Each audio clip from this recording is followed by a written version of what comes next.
Domo, welcome everybody. We're back on my bullshit. So yeah, Domo Doom Guy, Domo Surveillance Burb, Domo Bucky, hello, welcome back. Domo Moonbug, hello, welcome. Greetings, hello, just in time, literally just got started. Domo Lord Bloodsword, welcome. Sacrificed any new victims for the blood gods? It's like I'm working on my lore video. We could learn more about the blood gods when my lore video comes out. No talking right now. Now it's time for writing. You could if you should see the pin linking to my novel. So for those of you new here, I started up a project a little while ago. I think almost a month ago. I don't know. It's been maybe a few weeks. I don't know. Um where I was like, yeah, I want to write a book. So I figured I'll enter a contest and write a book that I've always wanted to write for the last like 5 years.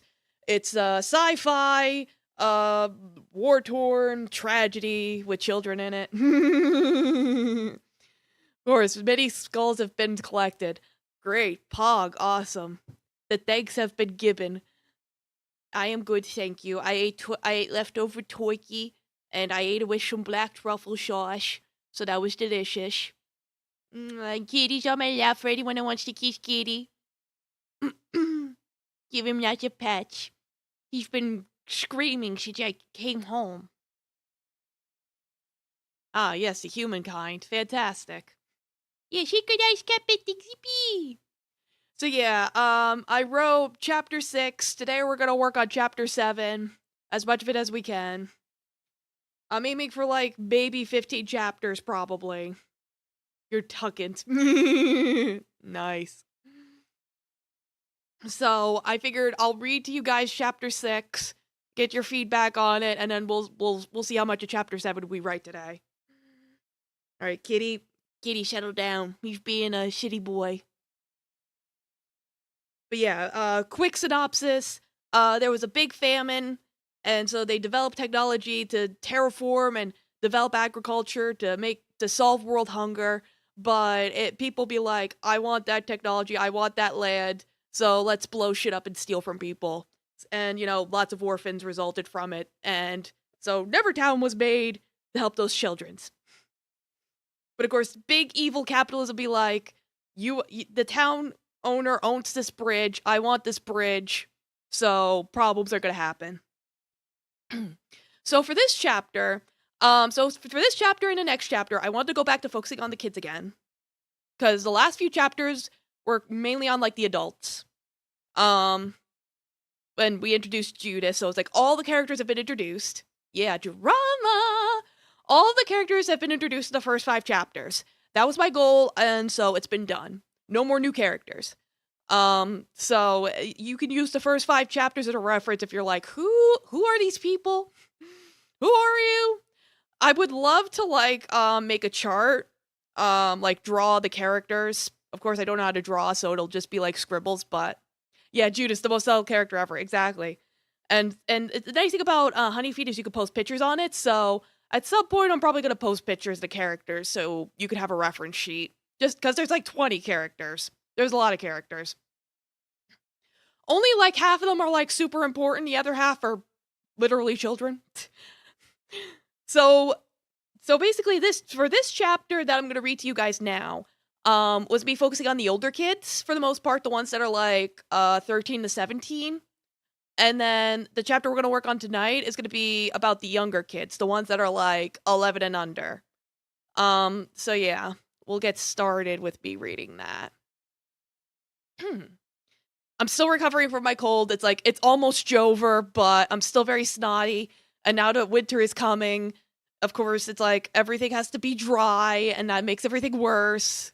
I've been turning the humidifier on. I have a humidifier now, so and I have water, so just bear with me. All right, chapter 6. Gather around the campfire. I'm not original with my titles. I just go with the first thing that comes to my fucking mind. A month was a surprisingly brief passage of time after a life-changing event. Russell had gotten himself patched up, introduced, and settled in with everyone else at this point.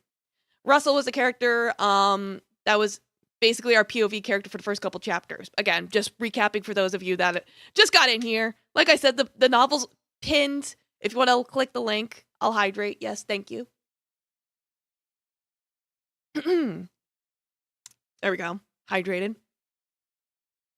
So it's like we're skipping like so it's like the first 2 chapters were with Russell, and then we went to a couple other people, and now we're coming back to him. Because he's gonna be our main POV character because he's new to Nevertown. It's like he's the Wendy to Neverland, I guess you could say. Because gotta have that symbolism. Comparing it to fitting into a new school really helped him get into the routine.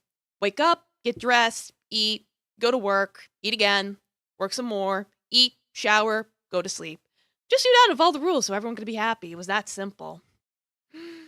We need a circle rug. Yeah, just sitting around in a circle. That's gonna be this chapter. They're gonna sit around in a campfire. The population was roughly the size of a classroom, and fieldwork was less tedious than homework considering the machines did most of the work. The human was merely a cog in the machine, pushing a button and correcting mistakes where needed. For example, Wesley, also known as the plow, had the strength to turn and redirect the plows with one hand and carry a crying child with another. However, anyone with 2 hands could do it due to the machine's wheels being designed to quickly react to being turned. Domo, you're welcome, just in time. I'm reading a new chapter I wrote. And then we could write the next chapter together. Of course, Kitty wants to play. So yeah, basically the beginning of this chapter, I decided to elaborate more on how the machines work. So it's like, someone had asked me like, about the food shortages. Basically, this takes place after the famine, to clarify. So the idea is that the machines that the children are using are the technology that solved world hunger by being able to terraform the desert that they live in. So it's like there's no food shortages anymore, for the most part. It's just that, people are still gonna fight for stuff because they want everything. Like, war! What is it good for? Russell had an opportunity to sit down with the mechanic to discuss the details of these machines. The mechanic was introduced in Chapter 3. His parents had been involved in their development after all. It was all that was left after the incident. Really sorry for your loss, Tallis had said when they were out in the fields, using the tractor repair as a chance to talk privately. I did get to meet them at college, actually. They seemed like nice folks. They won't go unmissed, I'll tell you that. You went to college for this? Russell asked. Yep. Just a trade school, though. I figured that was enough to know the basics and pick up from there. Sadly, the big corporals want a bachelor's for some reason, so I opened my own shop instead. Wrench, please. I see, Russell replied while handing him the wrench. Meanwhile, Tallis' actual assistant was busy being chased by John and Germaine with water guns over yonder. Angelica wasn't too far behind the giggling trio, yelling about getting everything wet. I could get you into school too if you want, Tallis said. That's what I'm doing with Siri. The more hands the better, honestly. Russell fell silent for a moment, hesitating to answer. I don't know. I'll think about it. Tallis groaned as he sat up and dusted himself off. Ugh, no problem, kid. I get it. Anything else you wanted to know? How did I make the machines so simple yet efficient? I think that's the crazy part. Russell glanced over at the other group, who had stopped running after getting soaking wet. When I saw Jermaine pushing a cedar all by himself, I couldn't believe it. You would think it'd be too heavy or too dangerous to use. Tallis chuckled and lit up a cigarette. That's because it is crazy. However, when you build something, you gotta think about your audience and who can use it.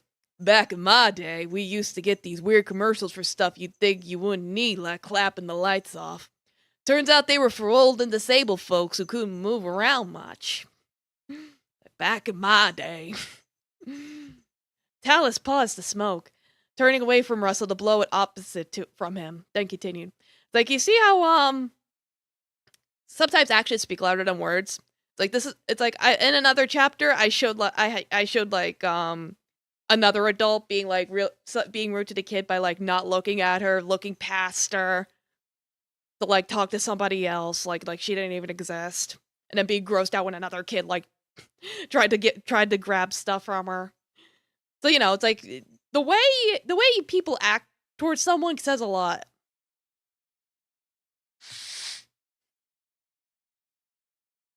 So the text factored in optimal lightweight materials and self-learning AI systems so people who lacked physical ability or education could do it. After the Great Famine, they had to get the machines into as many hands as possible. They don't need to know the details, only that it works. He patted the hood of the tractor. If they saw the machinery that went into these things, their heads would explode. All of that is hidden away so no one gets hurt. The stuff is made to be safe for everybody, hence why kids can do it too. It's that car slapping. It's like, this bitch could fit so much AI into it. You have a very important job then, keeping it together, Russell said. You bet I do. That's why my job is becoming ever more popular. It's a guaranteed job, even if you go independent. There's no competition because the demand is that high. When Noah came in to pick up her brother, ignoring how wet he was as she walked towards Tallis and Russell. I guess we could leave it there, Russell said. Thanks again, Mr. Heffman. Tallis grinned and playfully patted Russell's back. Like I said, it's no problem. Go get her, Tiger. Russell rolled his eyes and ignored the teasing, instead going to meet Winnoa halfway. Hey, Russell, Winnoa greeted cheerfully. The other kids are having a campfire tonight at 9 behind the cafeteria. Did you want to come join us? Yeah, sure, Russell casually replied while putting his head in his pockets, try to be cool. Always good to get to know everyone, right?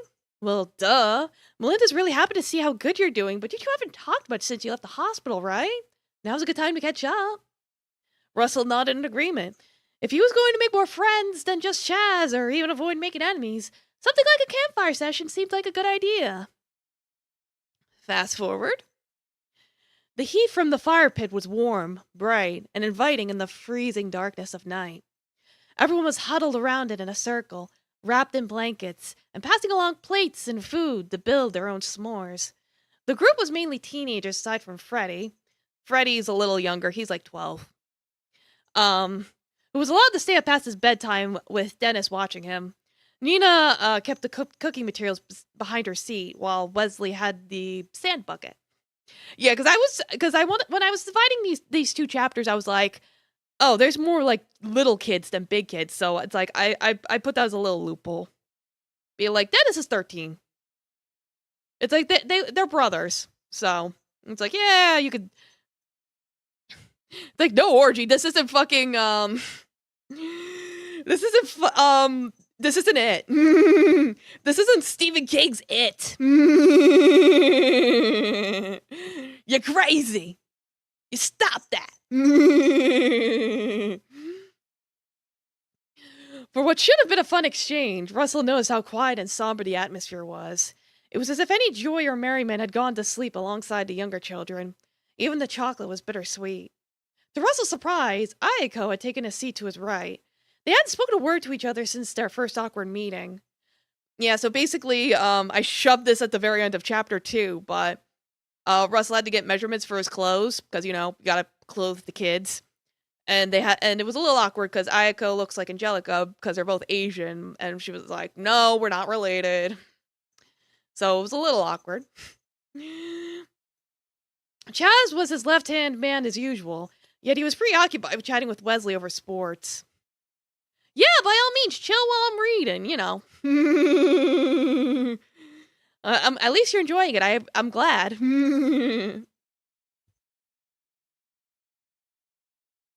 How are you liking your clothes? Ayako asked. Russell looked down at his orange tunic, dyed and sewn to match his preferences, then answered, yeah, they're good. Very comfy. Good.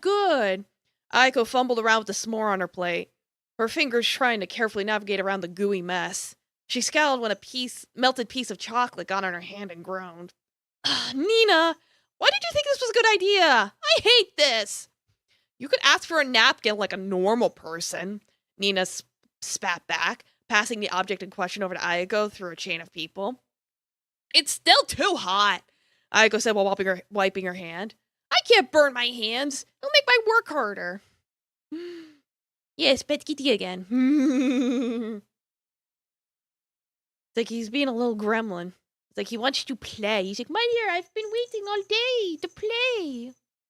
Don't write. Play. Nina sighed. That's why you have to be careful. Give it a minute. Give it a minute, she says. Give it a minute, she says. Ayako scoffed. We should have gone with my idea. It would have been much better. Oh, that's what this is about. It's not my fault your boring cracker idea lost to mine. They're honeycombs. It's not boring if you do it right. Ladies, please, Chaz butted in. We could pick something else next time. Yeah, it's like napkin's just gonna make it sticky. Just lick it. It's like, she's like, all right, you made a mess. Just have a napkin. But it's so fushy.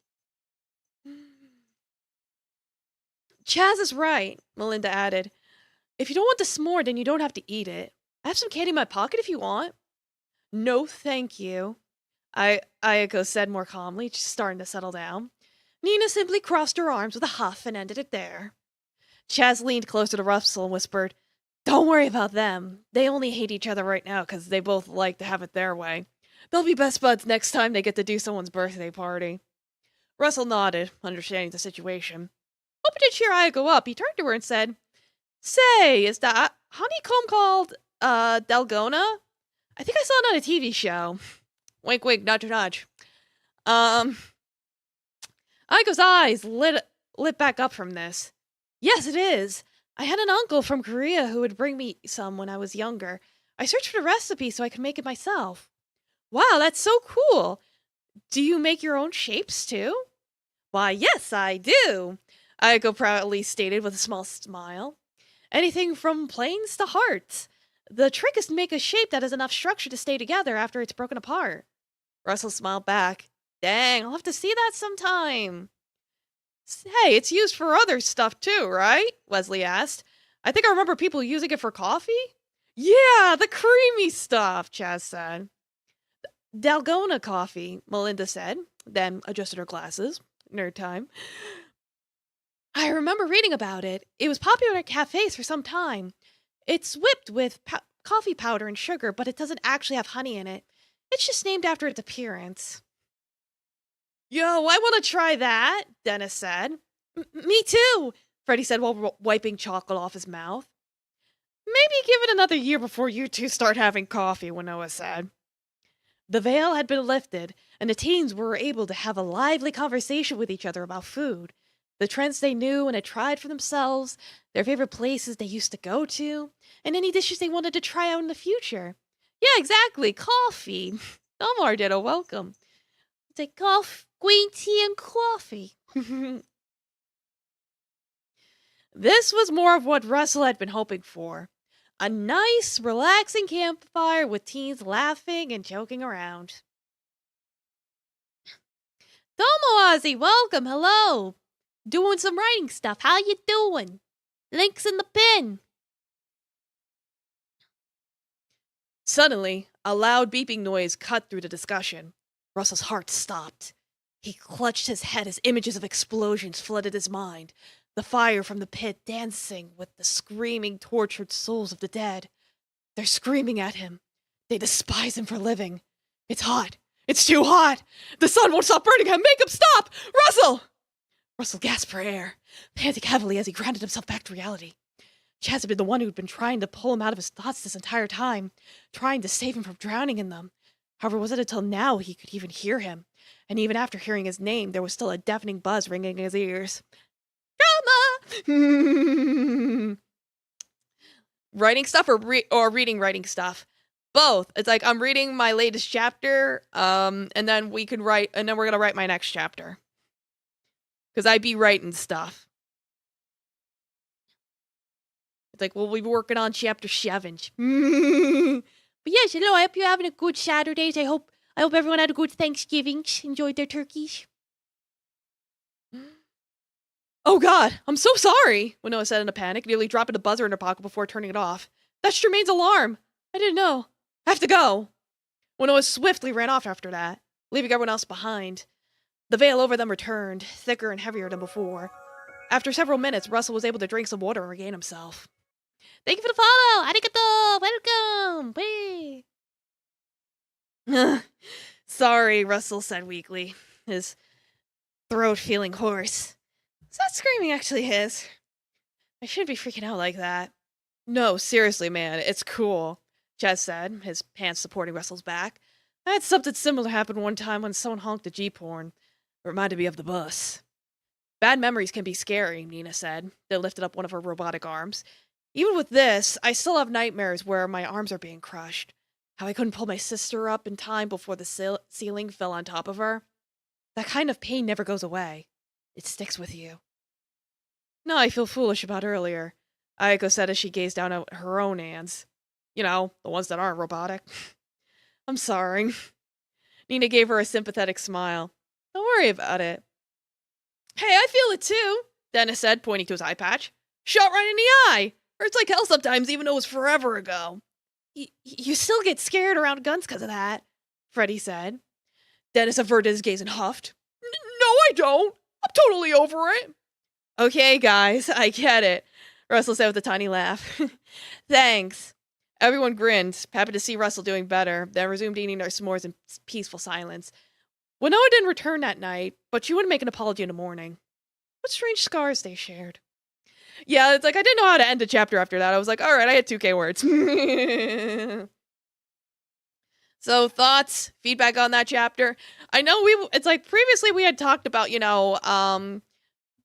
the kids having PTSD, and I know people were like, yeah, since there was a beeping noise that went off that triggered the mine that blew up Russell's car, because that's what happened to Russell way back in chapter 1. He was in the van with his parents, and bandits basically blew up a mine, and his parents died, and their shit was stolen. And, it was all messed up. So, of course he's gonna be a little triggered from that. So having a little PTSD moment, but it helps them bond, being like, yeah, we're all traumatized. It's okay. Don't worry about it. So questions, thoughts, feedback. If not, we can start working on the next chapter.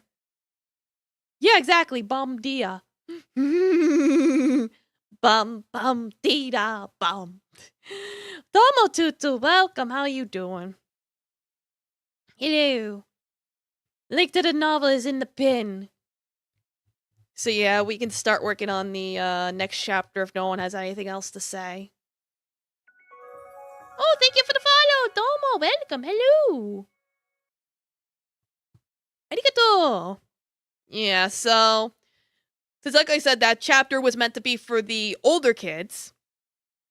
This chapter I wanted to work with the younger kids. So again, to recap, this is a town that's primarily children, whose parents are either dead, missing, etc. Give them some mouthwash. God, mouthwash was one hell of a trip. I love that game. I'm glad I played that.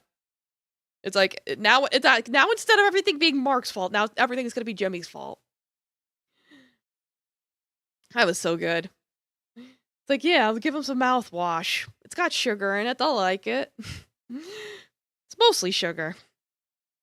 So yeah, we've got so many kids. We've got Angelica. She is 9 years old. We have Jermaine, Winoa's younger brother. He is 6 years old. Yeah, damn Jimmy. Oh yeah. Minor retcon. Not even retcon, but minor adjustment. I did change Piper's age. She was originally 7. I made her 8. Because when I was looking at the kids' ages, it's like I made Rishi, the kid with the caved skull. I made him, it's like I had him be 8 and her be 7. I was like, that doesn't make any sense. So I swapped it. So Rishi's now 7 and Piper's 8. So I figured that might make things a little better if she's just 1 year older. It make things slightly better. Yeah, or fluoride-free toothpaste. Take brush your teeth, eat your vegetables. Take responsibility. Like, yeah, it's like the VOD for that is also on YouTube because, I dual stream. Oh my goodness. Domo Rain Ame, I did not see you on YouTube. I'm so sorry. I keep forgetting to check YouTube. Because I'm still not used to dual streaming. Let me get you the link. So sorry about that. It's like, I don't know how long ago you posted that, but I did it now.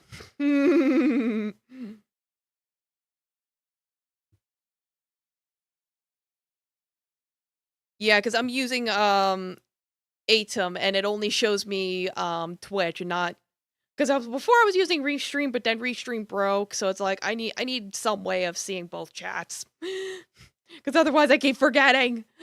Come in, Shy! Oh, wait, did I post it on the wrong account? I did post it on the wrong account.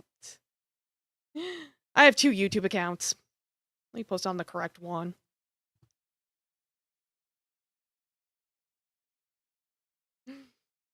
So yeah, my idea for the young kids is to basically...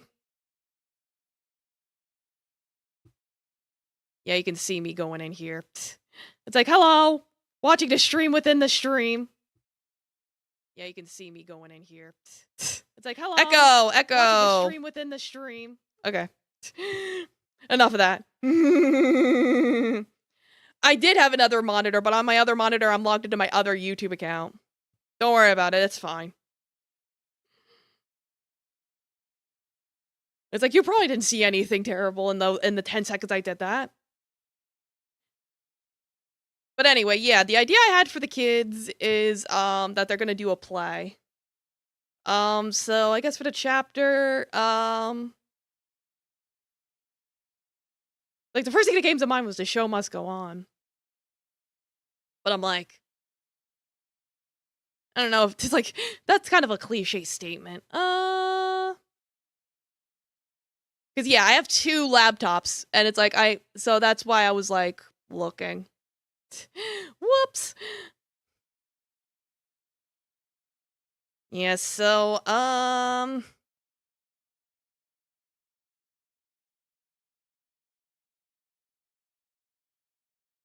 title.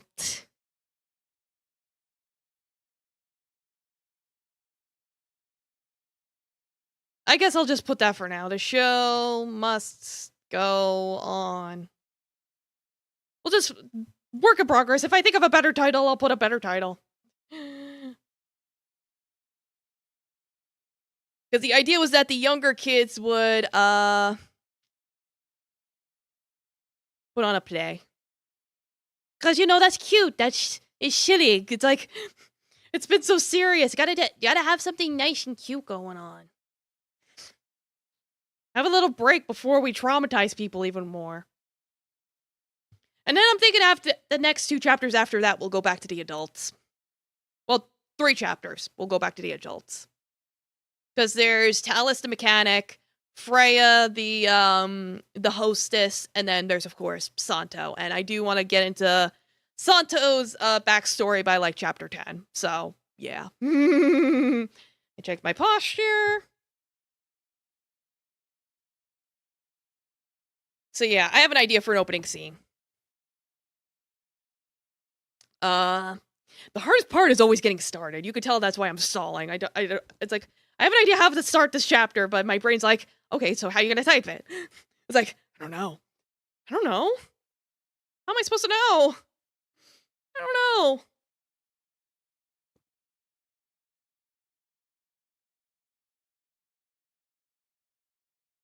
In an empty spot in the fields stood a lone boy, gazing up at the cliffs with a vacant stare that stretched out for miles.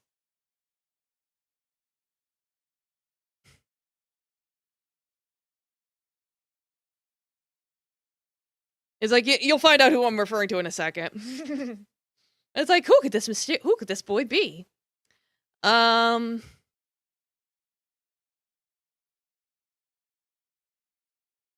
like, let me look at my notes. What color is his eyes? What color did I make his eyes?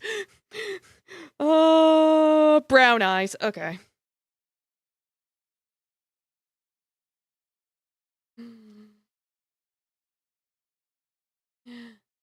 It's like most of them are like brown eyes, black hair, some brunettes, some blondes, couple redheads.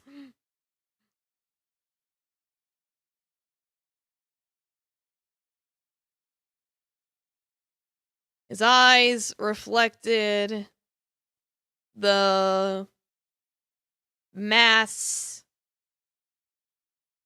of the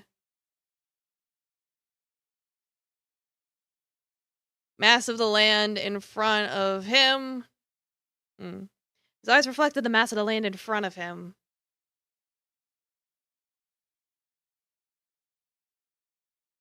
Smooth.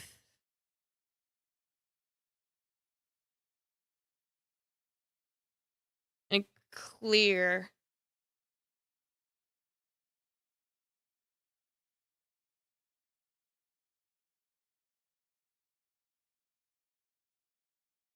How could a stare stretch out for miles? Like, the idea is that it's like, he's like, staring so far out. He's just like, Like, you ever see someone that have, like, a stare that's just, like, not, that makes it clear that they're just, like, not there. Head empty. Like, it's exaggerating, you know. Does that make sense? Or do you think there's a better way I could word it?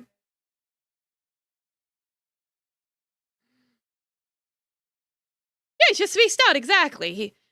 He's going into space. Do do do do do do do do do do do.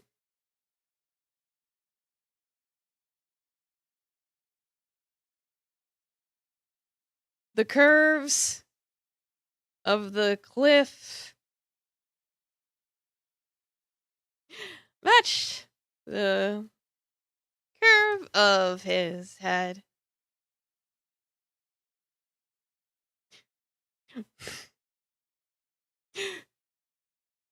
Like, giving subtle hints on who it is.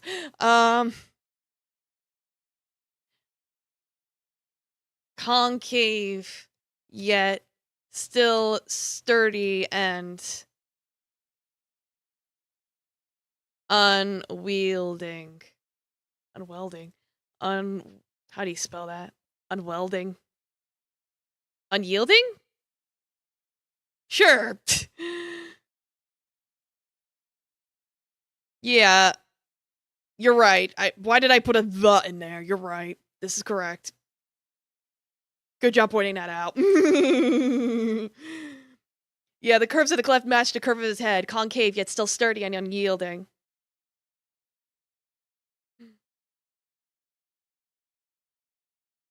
Even as another boy approached and nudged his shoulder, he refused to move. Unmoving and unflinching. Unmoving. Unmoving. Ing. Ing. They're saying that's not a word. I swear unmoving is a word. It's a word. Right?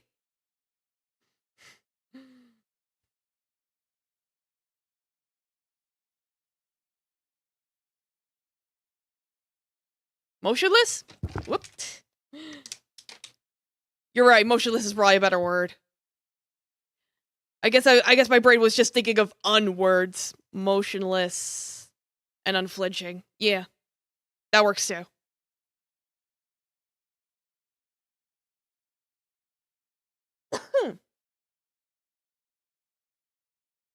Hey, come on, Rishi. Who did I want to have talk to him? I think John. John Cooper, cuz someone wanted a John. You got your John. Hey, come on, Rishi. John said, I wanna play. Everyone else is playing over there. Did he refuse to move or did he just not react? He's like a fucking rock. He's just like a statue.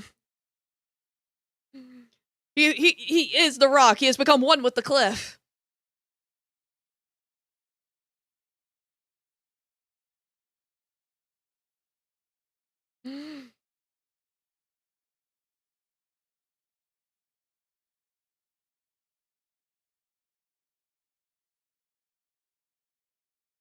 Is he staring up there again? Piper asked.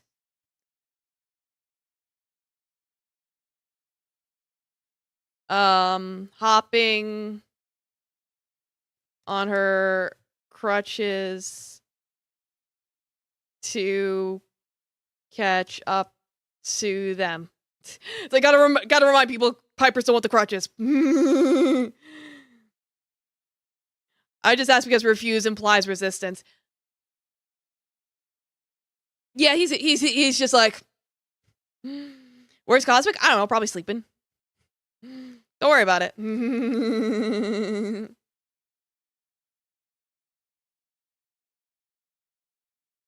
Yeah, so let's see.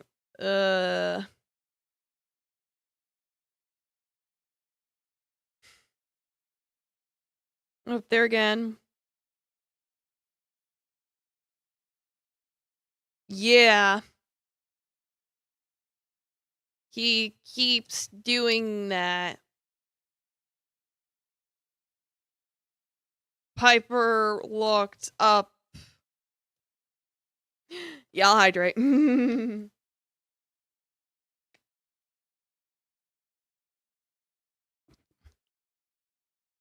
in the direction Rishi was locked in on. Huh. I think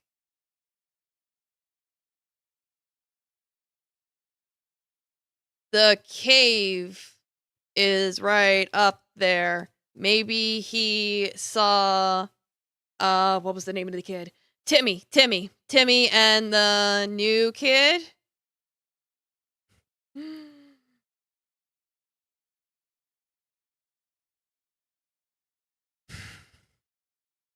John shrugged his shoulders, then kept on. Yeah, it's like, Timmy! Timmy, please! It's like he's the one up there having to be on watch, but you know, he's got his new best friend, Judas! Yeah, it's like my spirit. Yeah. Well, again, it's like, again, when he was introduced, it's like, he's got video games and stuff up there, so he's not left bored or anything. And the other kids can come up there. It's just, you know, it's one hell of a climb. Then kept on shaking Rishi. Insistently. Eventually, Rishi... He's probably bored now. Yeah, you know. It's like, damn, I gotta be up here all day with this kid. Ugh. But we could elaborate on that. It's like, I was thinking of having Judas in this chapter. Because I didn't have him in the chapter with the older kids, so I might have him in the chapter with the younger kids. That's what I was thinking of. I think that's why I put Freddy in the last chapter, because A, splitting him and Dennis up seemed weird, and B, with Judas factored in, the split wasn't very even. Yeah, it's like, what do you like to do for fun? Games. Like, play some video games together. Play some two-player. It's like, one of them can be Luigi. Until Rishi lowered his head and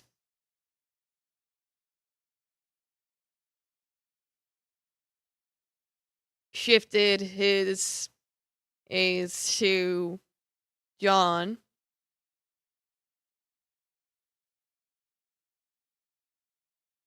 Yeah, slowly. It's like very slowly. And shifted his gaze. Gone.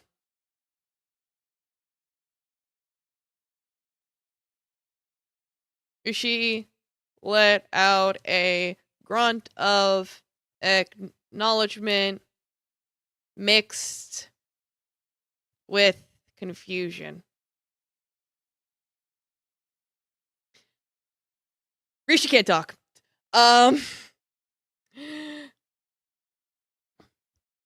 It's like I do actually have experience with people with traumatic brain injuries, particularly children. Don't ask how. This was many years ago. He's mute, yeah. So it's like on the question of, do you know what you're doing? The answer is yes, actually. Like Rishi is based off someone I actually knew. But don't worry, it'll be okay.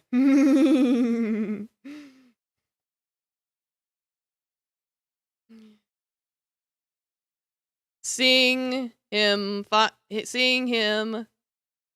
respond, John repeated,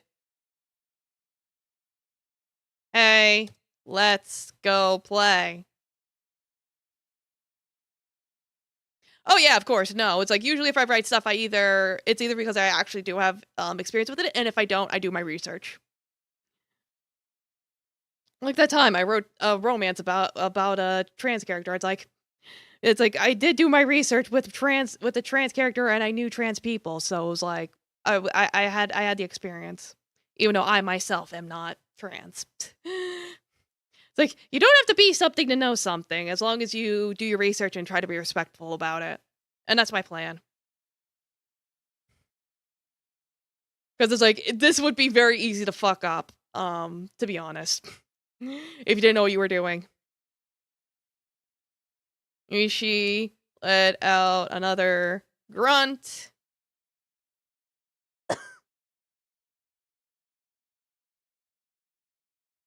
Which John took as an okay to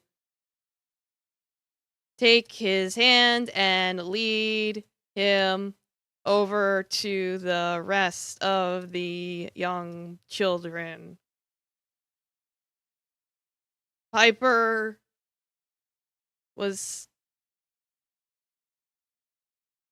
glanced at the cliff one more time before joining them. One more time. Somewhat skeptical, but decided to dismiss it for now before joining. Yeah.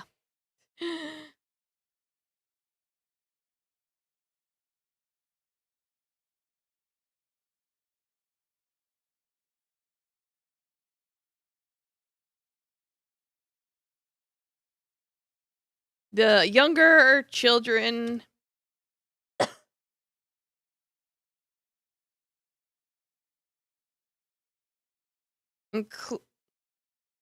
including Angelica and what was her name? Rydia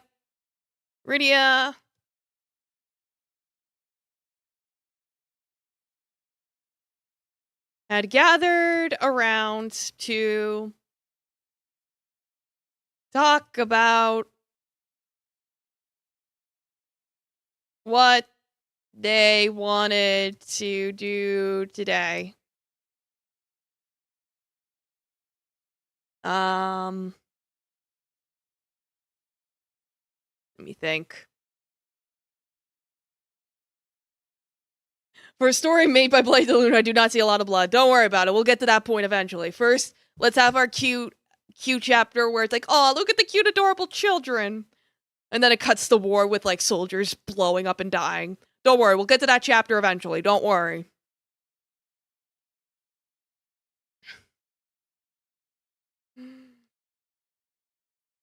Yeah, because Angelica, Rydia, because Rydia is like 12, so it's like she barely makes the cutoff point. She's like she's an older younger child. It's like she's still like she's a little girl. She ain't even a teenager yet, but it's like she still has like she's still like, since the oldest sister, she's like got all that responsibility to watch her siblings, you know. Younger children, including Angelica and Rydia, had gathered around to talk about what they wanted to do today. Who do I want to have initiate the idea of having a play? Who do I want to have do it? Because it's Angelica, Jermaine, Rishi. Obviously, Rishi can't suggest shit. The entire Cooper family. Clive. And it's going to be Clive and Judas. Yeah, I should include that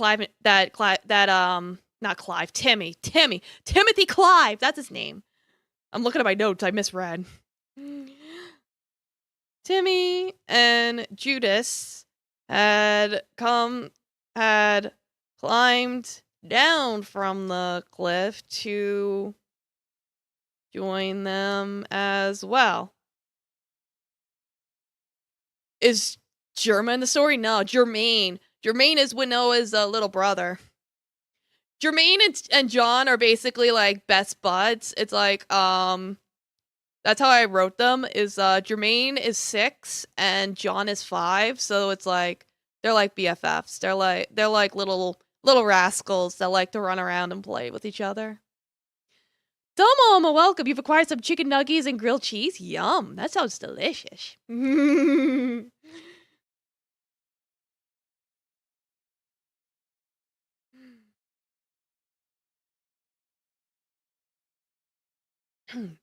Yes, the Timmy used to climb down from the cliff to join them as well.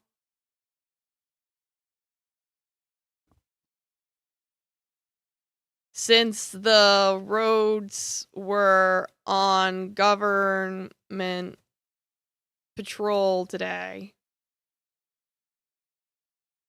Meaning no one's gonna fuck with that area. I don't have to say today twice. We're on government roads. We're currently we're on government patrol.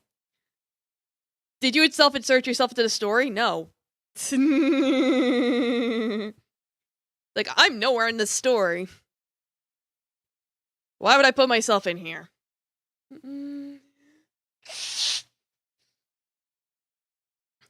It's like, you think I want to be in the desert? Having to work on a farm? Like some Stardew Valley Harvest Moon shit? Nah, I'm good.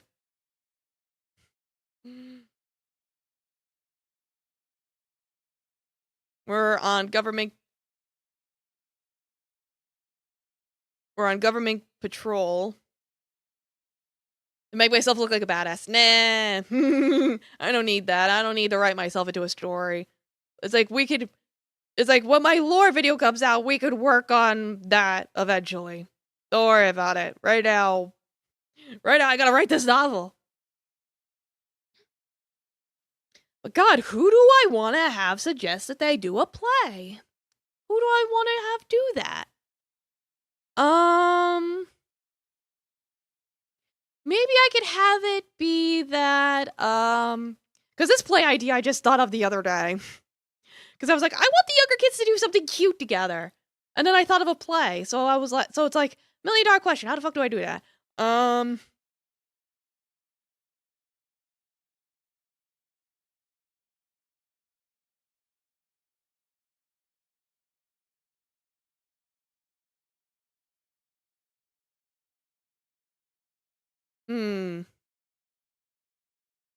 How about this? In Georgina's hands was a book with a picture of a princess and a dragon painted in watercolors on the cover.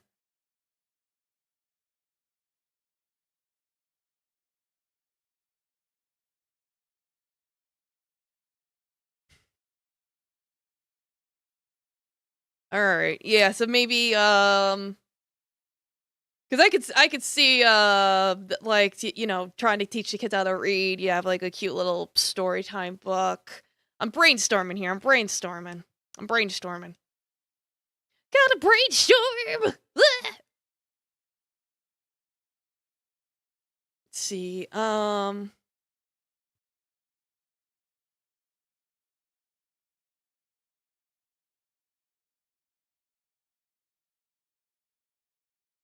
Did Melinda give you that book?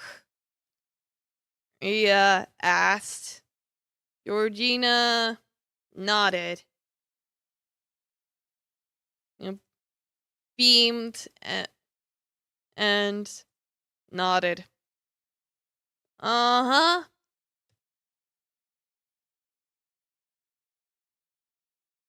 She's like 3. I gotta think about her vocabulary very carefully.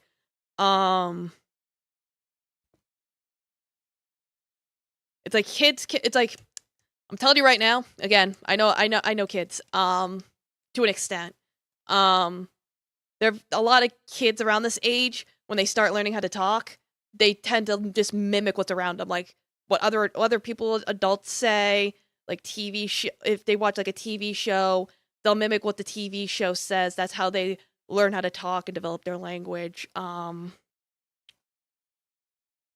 It's like I did a lot of babysitting back in my day. Funny story. It's like kind of what inspired Winnoa and her brother Jermaine is that I actually babysitted these two little boys that was like older brother and younger brother, and one time they were like goofing around and they like it was pretend, but they like pretended to like tie me to a chair like they were pirates, and they were like they were like, we're gonna take over your ship and you're our hostage, and I was like, oh no. So I just pretended to be tied up. It was silly. They were cute. I got enough rambling. Uh-huh.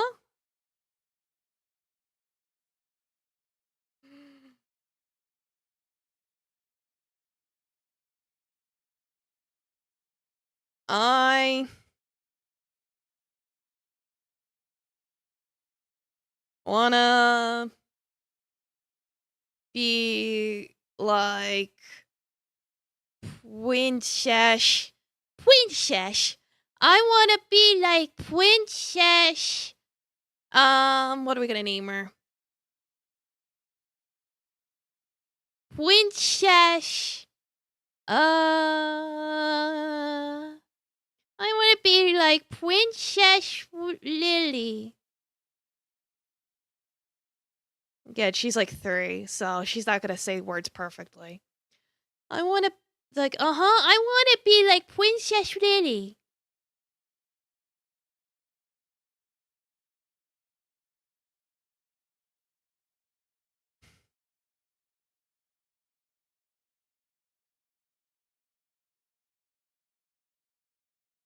Kinda hard to, you know, no. Let's make Judas a jerk.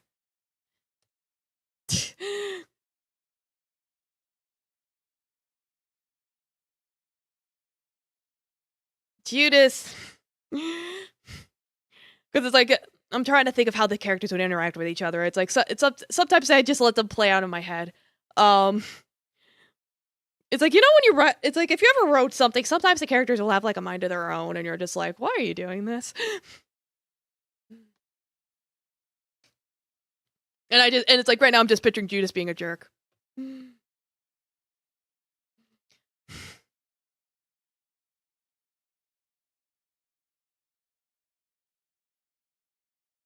You'd, yeah, be a princess, Judas said with mockingly with a snicker. Princess of the desert. Maybe not mockingly, maybe like condescending? Almost wish you welcome. Yeah, by all means lurk. I'm just brainstorming here. There's a storm approaching. Condescending? Is that how you spell it? Condescending. Condescendingly? Is that a word? Yeah, said condescendingly with a sticker. Princess of the desert.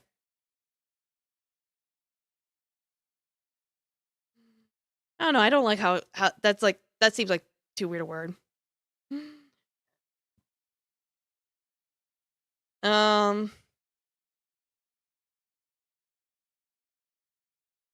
In a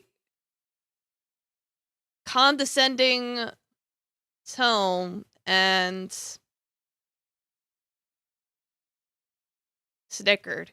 Said in a condescending tone and snickered. Princess of the desert.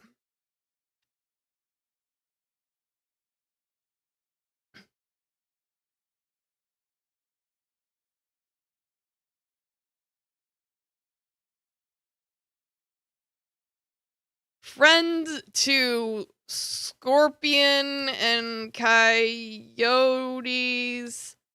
alike. Rhea glared at him, not appreciating his attitude. Angelica, on the other hand,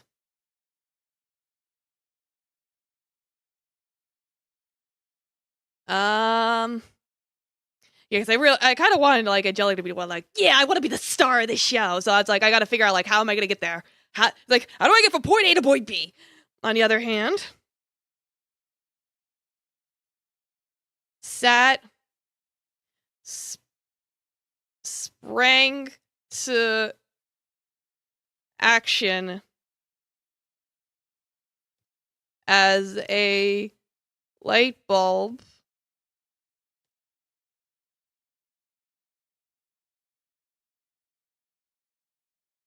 yeah, it's like, yeah, having that it's like, I'm thinking like a light bulb goes off, like, woo, but I'm like, do I have to like say, Angelica on the other hand sprang in the action and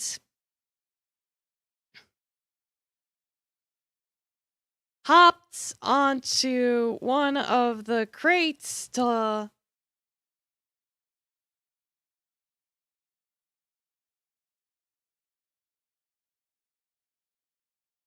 with stars in her eyes as she hopped onto one of the crates hopped on one of the crates.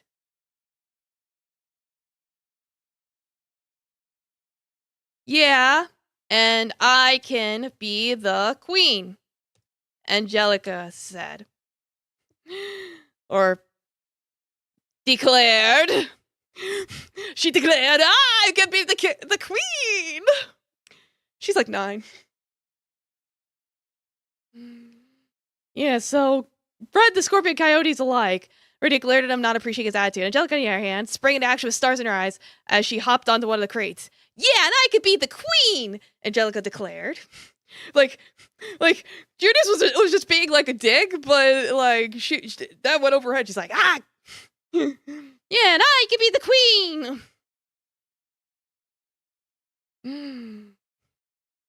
Ruling over my royal subjects.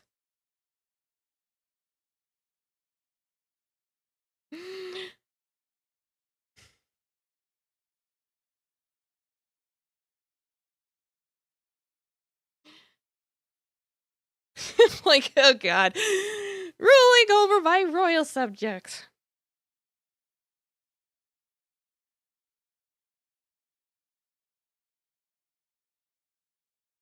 Let me see. Who do I want to say something next? Let's have John say something. I can be the knights John added as he raised his hand, as he raised his hand to jump into the conversation.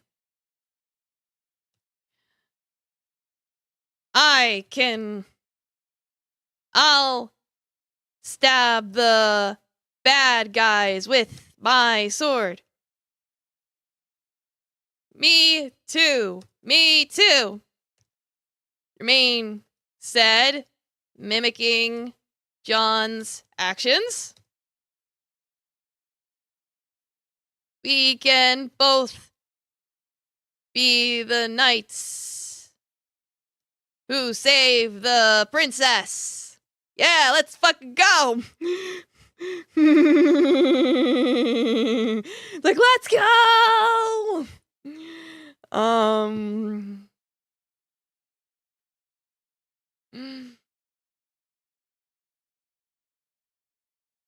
Let me think. Who else do I need to have say something? Let's see. Angelica said something. Jermaine said something. John said something. Who am I forgetting?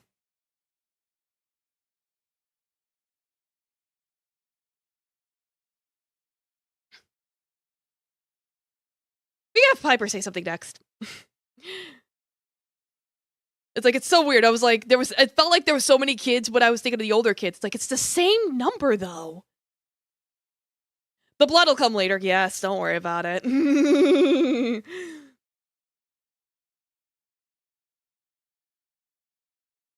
Oh, are you guys going to play pretend?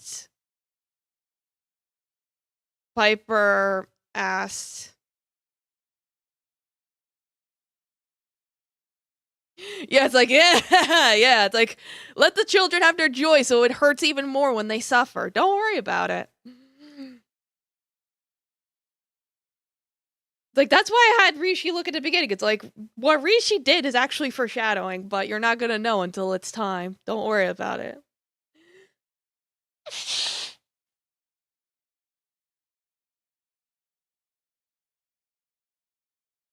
I think, oh, are you guys gonna play pretend? Piper asked. Who's deciding to play along? Who's going to be the dragon then?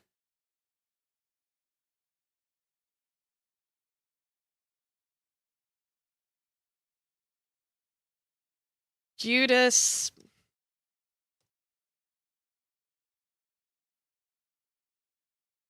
wrapped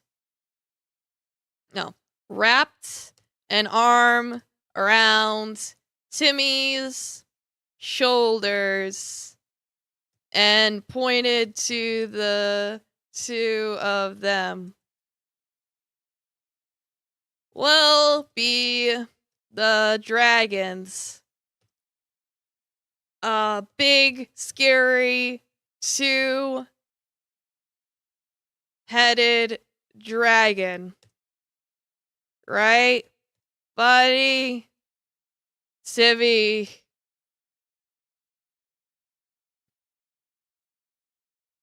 Meekly choked.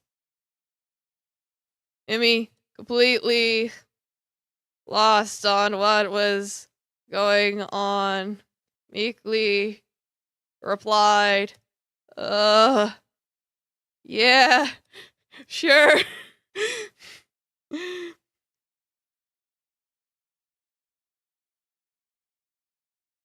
All right, did everyone say everything? I'm sitting here like, am I forgetting somebody? I'm not, right? 1, 2, 3, 4, 5, 6, 7.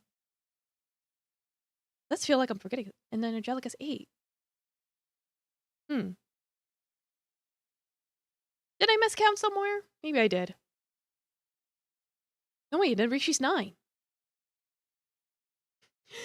Maybe it's just the fact that Rishi can't talk that I'm like, I'm second guessing myself. Yeah, Jimmy's like, please don't touch me.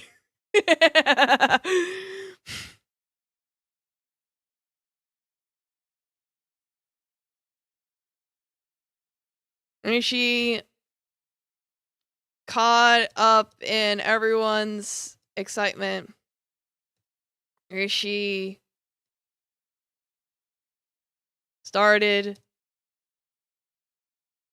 flailing his arms around and making noises. Rydia went over to him to make sure he went over to him and gently rubbed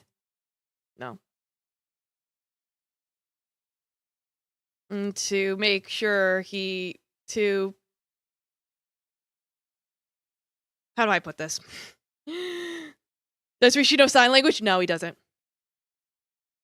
Timmy continues to embody my childhood. Rydia went over to console him, though it didn't seem like he was about. Yippee! Yeah, Domo Hablas Goblin, welcome. Going to really do anything. Rishi should be the dragon, John said. He already talks like one.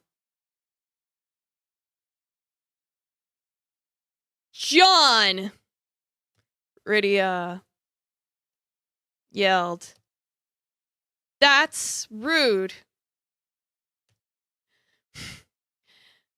John, kids are mean. They're gonna say insensitive stuff like that. So it's like, it's like, yeah, he's gonna say something. He's gonna say something like that because the kid's gonna see a kid talking different, gonna be like, yeah, like John, that's rude. Exactly, something I might have unironically said as a kid though. Exactly, like another story. One time, for a Halloween party, it's like I was wearing like a kimono, and this little kid, he was like 4 years old, went up to me and said, "Are you a Chinaman?" And I was like, "Sure." So kids, they don't know. That's the thing. You got to teach them. So this is the point where Rydia steps in and is like, "John, that's rude. He's a person, not a dragon." John frowned and lowered his head. Guilty when he realized he said something wrong.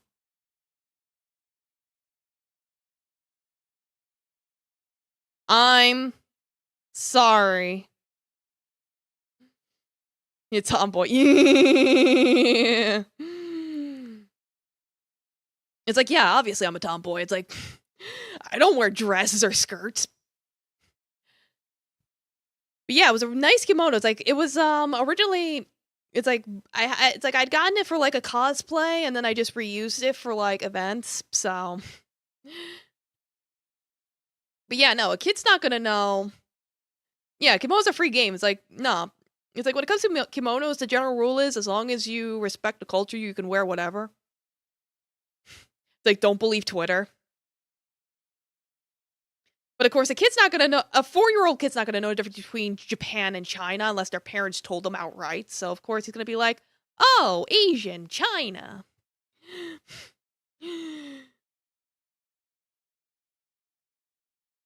So it's like, yeah, it's like, gotta add a little bit of that realism in that kids will say the darnest things. There was literally, back in my day, kids would say the darnest things. There was a whole TV show.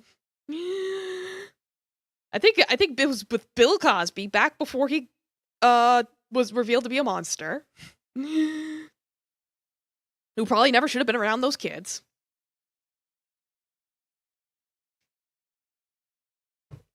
But I digress.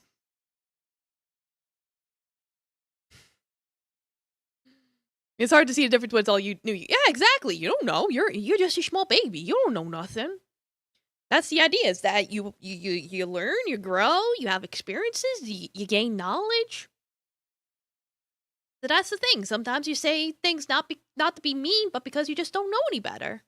That's the idea.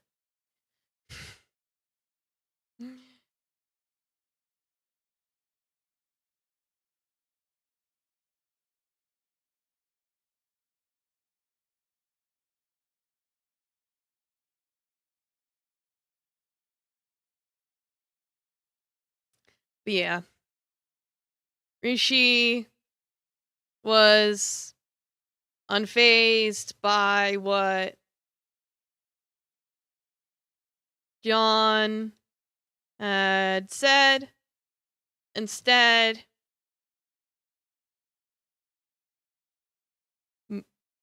shifting his attention to nibbling on his sleeve.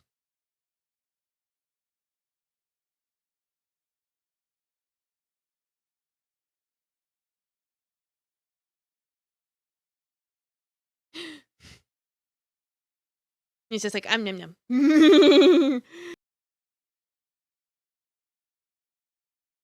Instead, going quiet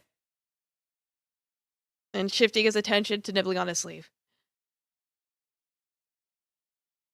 The content noises he made from that made Rydia assume everything was fine. Like, he's fine. He doesn't care. He doesn't know. He's just a baby.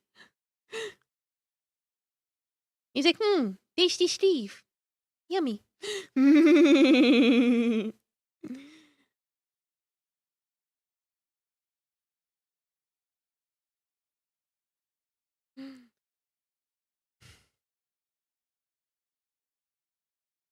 I just realized I used made twice in one sentence. That's worded weird.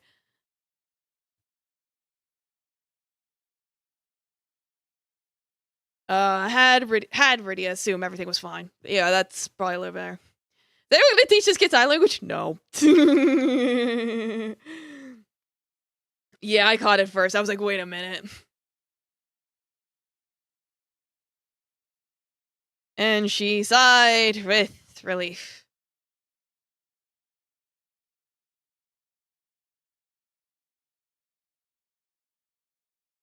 It's okay, Rhea said more calmly.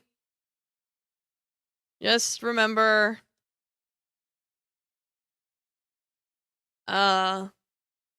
every kid is different. He's no different than the rest of us. Oh, okay. He can be something else. Judas said.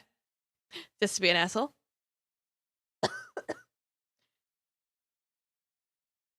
Domo Tyler, welcome. How you doing? Yeah, you should dip it on his sheep, you know. Because something you'll see is something like stemming, where it's like you know about like textures. How do I explain this? I'm doing good, thank you. As you can see, I'm trying to write things. The link to the novel should be pinned. And I don't think anyone else is on YouTube. I keep forgetting to check YouTube.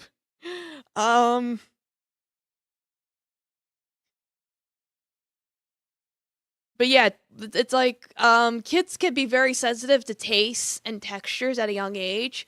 Because the thing is, you start off with like a lot of taste buds when you're young, and then as you get older, you actually lose them. It's like how your bones fuse as you get older. You start with more bones as a child than as an adult because they fuse over time. I don't know why evolution be like that. I don't know, but that's why like babies will like suck and put things in their mouth and like suck on them and stuff because it's very calming. It's very soothing. Because they like those. So it's like if you see a kid like nibbling on clothes, they're just they're either teething or they're just like getting stimulation from it. And it's better that they do it on something safe like clothes than like their own body, because some kids will do that. You have to be careful with that.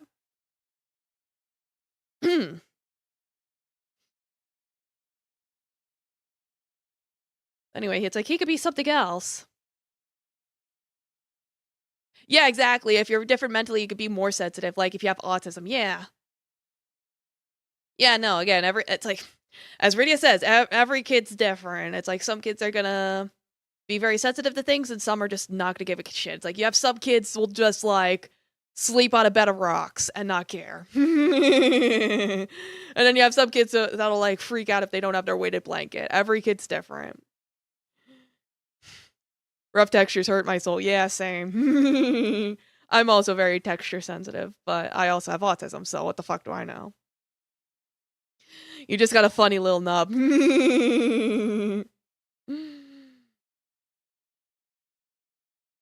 Yeah, like your fingers, your hands. Yeah, he could be something else you said. I bet he'd make a great. It's like, how much of a dick do I want to make Judas? You write this under a way to break blanket. Pog. I bet he'd make a great. I bet he'd make a great steed for the knights. Or we could have him be in the background as a tree.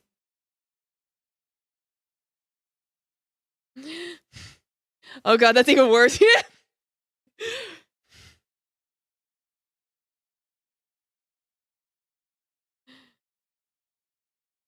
It's like, Judas, please! I never gave Judas an age. And honestly, I think it's better if I never give him an age. And be like, how old is he? You have autism, so does your girlfriend. Yeah. Yeah, no, it's like, welcome to the autism corner. How may I help you? That's good. I guess. Where was I? I'm looking at my fucking notes. I'm in the background as a tree. This isn't a play, though.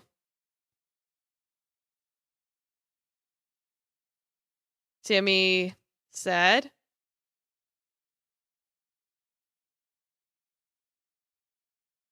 Judas, I feel like the VTuber corner in the general. What's the novel about? The link should be in the pin. Post-apocalyptic, not post-apocalyptic, what the fuck am I saying? Sorry. Sci-fi, post-famine, so war-torn, orphan children, so it's like all these kids are like orphans to some degree. Yeah, scarring children, exactly. Like, this is the nice chapter where we don't scar the children. Last chapter, I scarred the children by triggering their PTSD. This chapter, they're gonna have a nice little play. This isn't a play, though. Let out a laugh. Or Judas smirked. He's gonna be the kid that smirks. It's like, I'm just gonna reserve this word just for him. Because he's such a little shit. Why not?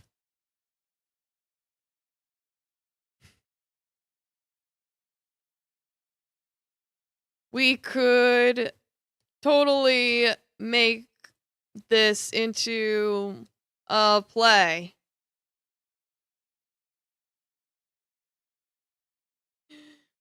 I hope he shoots himself that tranquilizer. You're obsessed with Greek myth, but scarring children aside, that'd be fair enough. You got your Hades, you got your Odins. It's like, oh yeah, it's like one of the characters is based off of I could never say his name right. Hephaestus.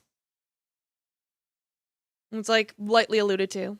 Oh, you're Percy Jackson. Ah, that explains it. Odin is in Greek. Tomato, tomato.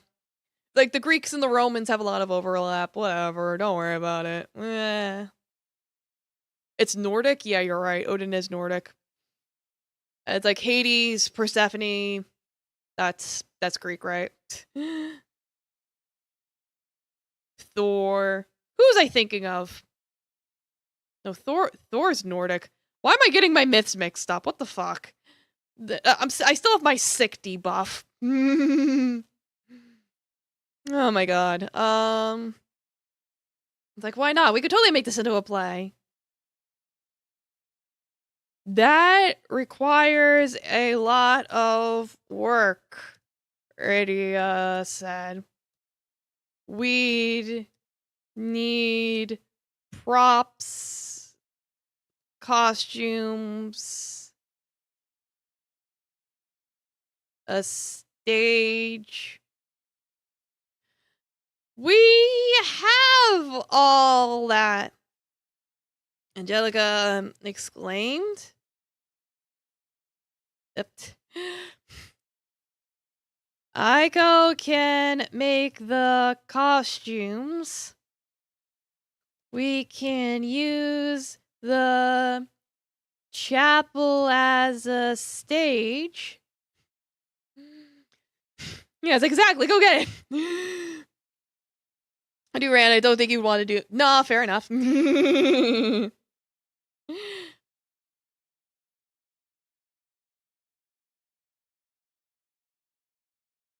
And make that, and we could use the chapel as a stage.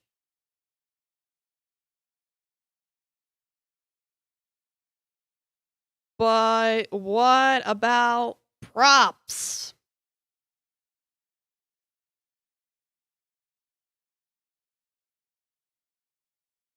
We can make them ourselves.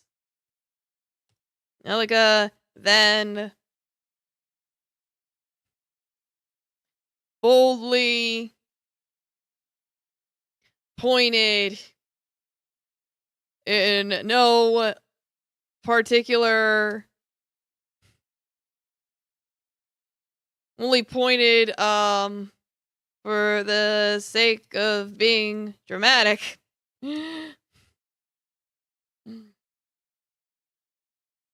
Let's do it.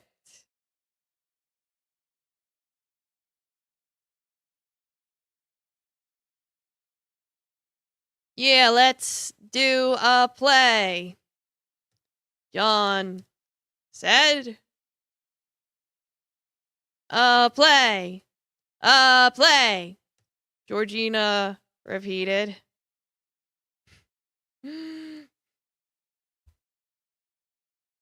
The younger kids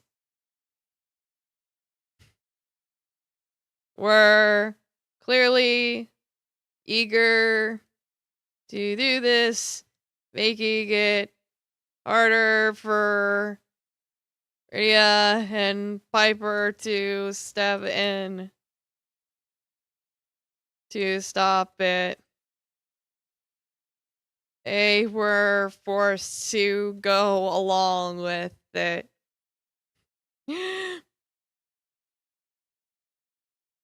Making sure to watch over them every step of the way.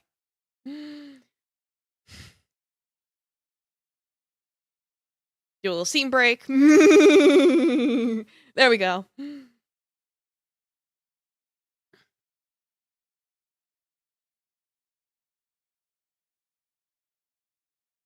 A little redundancy. There we go. Yeah, the younger kids were clearly able to do this, making it hard for Rhea and Piper to step in to stop it. They're forced to go along with it, watching over them every step of the way. There we go.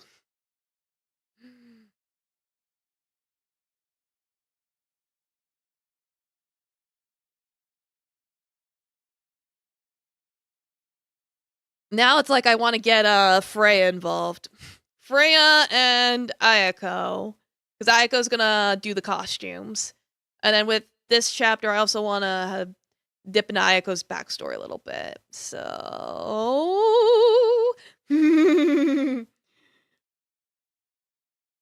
So it's like, so for the sake of brevity, and of course it's like, we don't need to know all the details, we're gonna fast forward just a little bit to them actually doing the play, and you can see how they managed to put this shit together.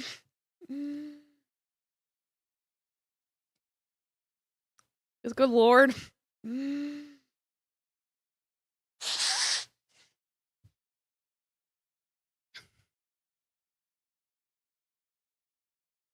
Let's see. I just gotta think. It's like I have to start a new scene. Oh no, now I don't know how to write anymore.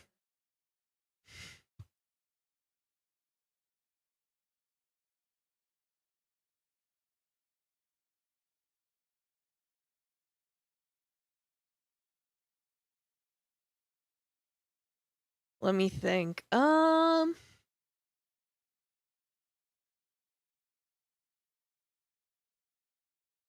When Rydia and Piper heard that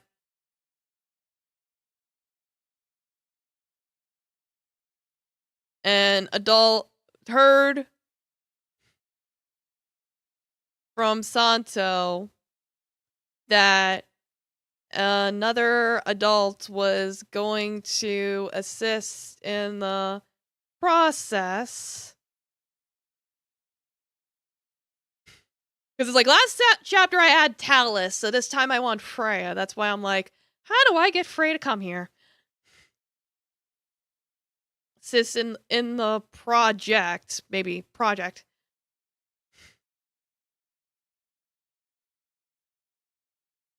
Or from Zatsudan, they weren't expecting it to be how do I describe this? Because I'm like, it's like that's the question. Do I want them to already know who Freya is, or do I want this to be their first time?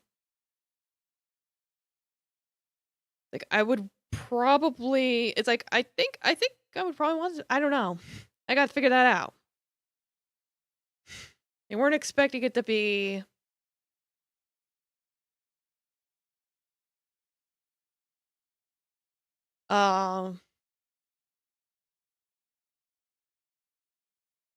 Expecting it to be.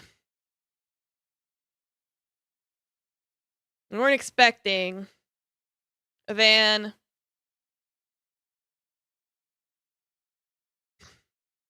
We weren't expecting the Jeep to pull up with supplies alongside a beautiful woman in the passenger seat. Like the idea is that it's like Santo went to go grab the supplies for them and then came back with Freya. Like he picked her up and she's like, yeah, I'll help the kids, sure.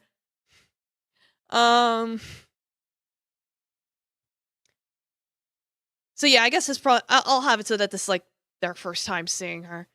Or maybe they I don't know. I'll figure it out. I'll figure it out as I write. The sheep to pull up with supplies alongside a beautiful woman in the passenger seat.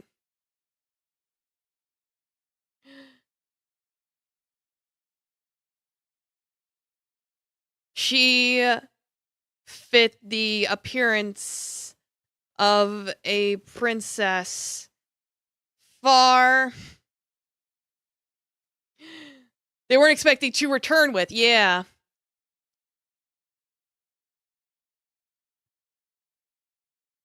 They weren't expecting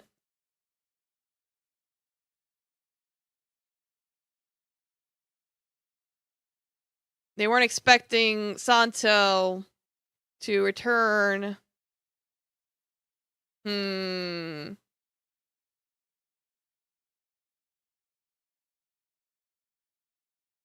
that might be slightly better. Slightly.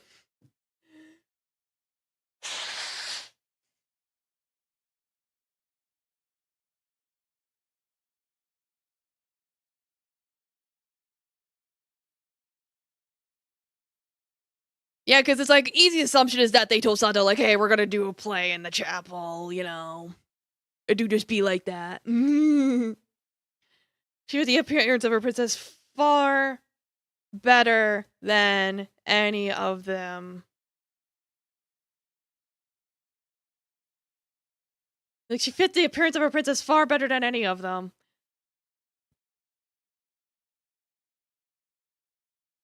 Angelica didn't hesitate to how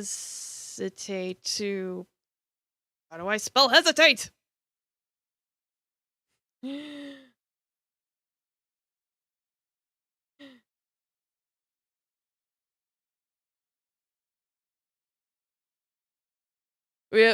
returned with what appeared to be a princess. I don't know. I don't like how that sounds. Or what might have well have been a princess.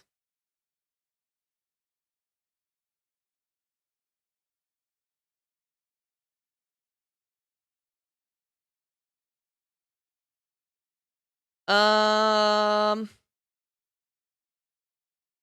I think I'm gonna stick with what I have right now. I might change my mind later. I'll think about it. Cause I'm like, it's already a long sentence. I don't want to make it. It's like I'm worried if I change it, it's gonna be too wordy. I don't know.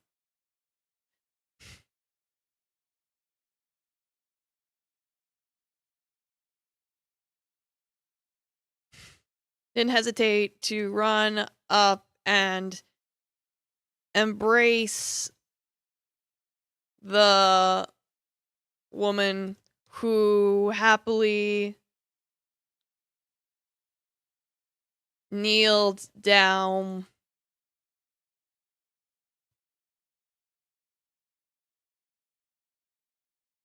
How do you spell kneeled?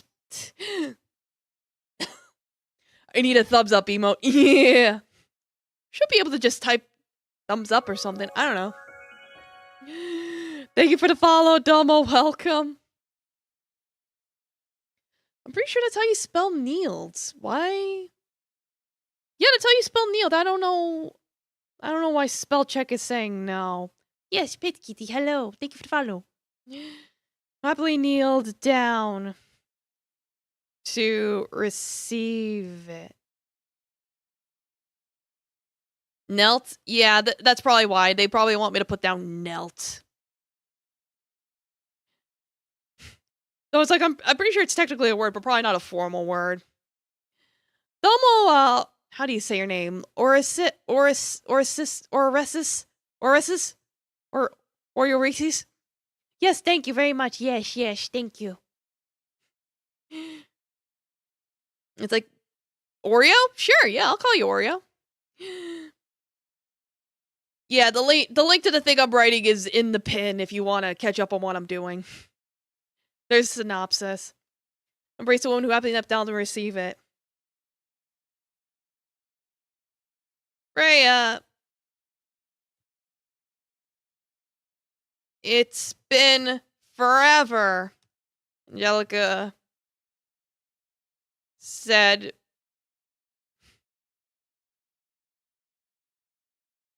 How are you?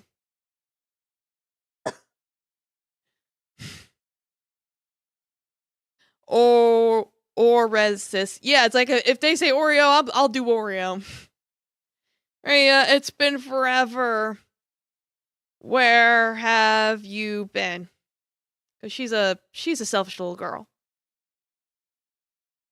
Can my throat not be dry?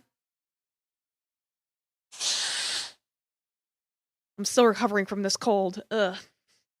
And he keeps turning on. Sorry, dear, Freya said. I've been very busy. Rydia, hearing that name jogged their memory. They could. It's like, I don't know why I'm pairing Rydia and Piper together, probably because they're the two older sisters of the Cooper family. I can't help but group them together because they're like bonded. They're like they're sisters, both literally and like spiritually. I can't help it. Sometimes it do just be like that. Like, Taffy, why'd you have to open the door wide open? He's so silly.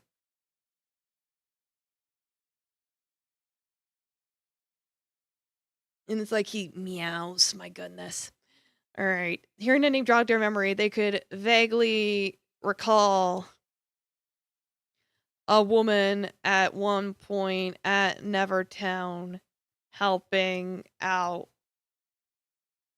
with things. This was back during the town's development years ago, and a lot had changed since then. Yeah, because it's like, you owe me a birthday. It's like, I want my birthday present. I'm 9.5 years old. So I should have 3 presents. Like, during the town's development years ago, and a lot had changed since then. Yeah, because, like, I don't really have a huge chronological order of when the kids were taken in, other than Angelica being the first. She's the OG, and her being the OG is kind of why she acts the way she does.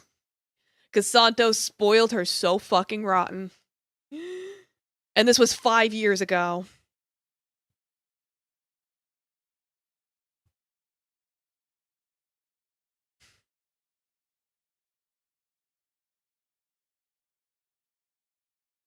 Domo blank name, welcome, how you doing? Oh god, my nose. Can my nose give me a break? So full of boogies. It's like my cold is basically over. I've had it for like a week. Stop it. But anyway, yeah, they could vaguely recall a woman at one point in Nevertown helping out with things. It's back during town's development years ago, and a lot have changed since then. You got a question? Well, I may or may not be able to answer it. No promises. Yeah, I'd imagine it wouldn't matter much to the kid. Maybe the second would have beef with Angela, though, since they stole her spotlight. Maybe. I don't know. I feel like after Angelica, though, it would be like groups. Alright, I'll stretch. Ugh. What's a great dodecahedron? I don't know. I don't even know what that is.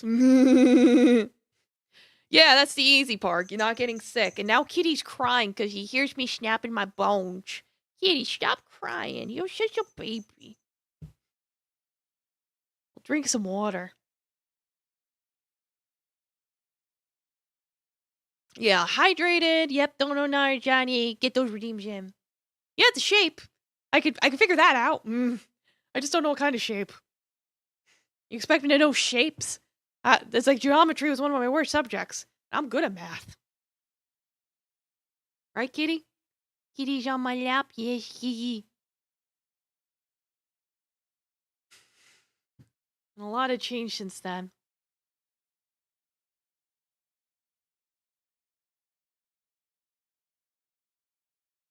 Freya. Then after Freya was done with the hug, she went over to the girls with... Yes, Kitty? What kind of shape? The kind of shape with sides on it, you know. She went over the girls with the sweetest smile and said, "Hello, ladies. I'm Freya. I know it's been a while, so it's fine if you don't remember me. I, yeah, exactly, the geometry kind. It's like, hello, ladies, I'm Freya. I know it's been a while, so it's fine if you don't remember me.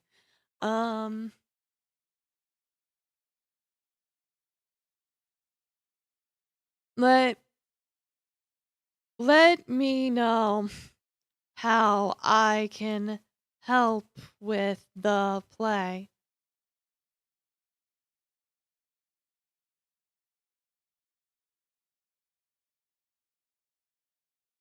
We just need to make sure no one hurts themselves, Piper said, honestly.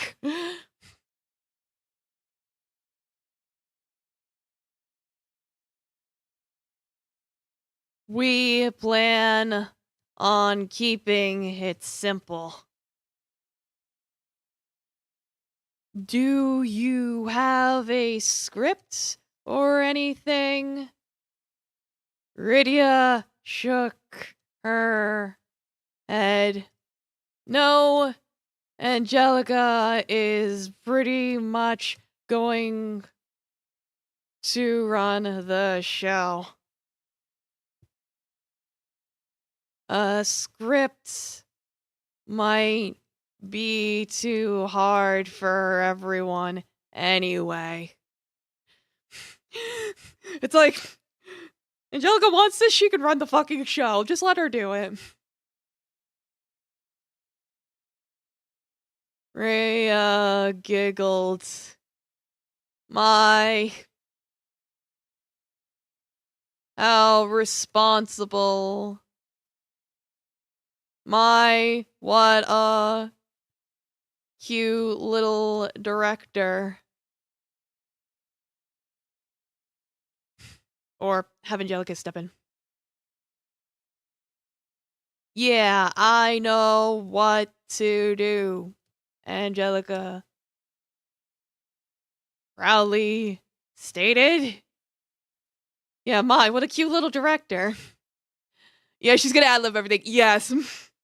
It's like, this is gonna be a play, but it's like with heavy quotations. It's like play. It's like, it's more like pretend, but with extra steps, because Judas just had to be that guy. And make everything complicated for everybody. Yeah, might as well play D&D, exactly. Oh, right, kitty? Aye, what a cute little director.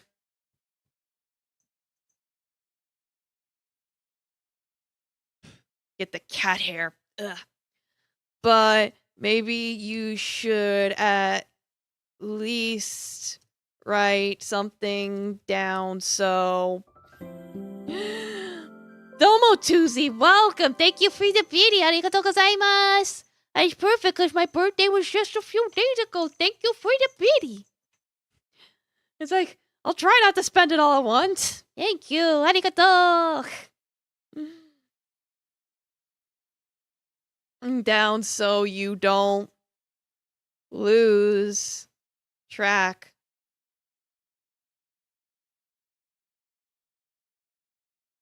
Good idea. Rydia was surprised that... Yeah, you should at least write something down so...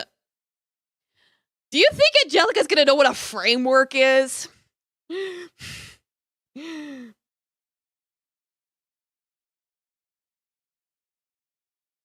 Right. the key points. I think key points is easier for a 9-year-old to understand. It's like, I remember when I was 9, I didn't know how to even spell the word check. I remember being 9 and I had to write in a journal, and I wanted to write, I went to get a checkup.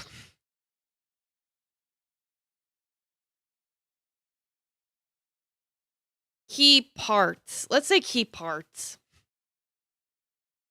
Basic plot. I don't think she'd even know that. Like, assume, I don't know. The key parts. I think key parts explains it better in a way that she could understand. But yeah, no, I remember trying to write down when I was 9. I went to the doctor to get a checkup, but I didn't know how to write check, so I wrote, I got a set up, because I'm like, set's like check, right? So I'm like, just remembering something like that, I'm like, I don't think a kid would know what a framework is. I don't think they barely even understand how a 3-act structure it works.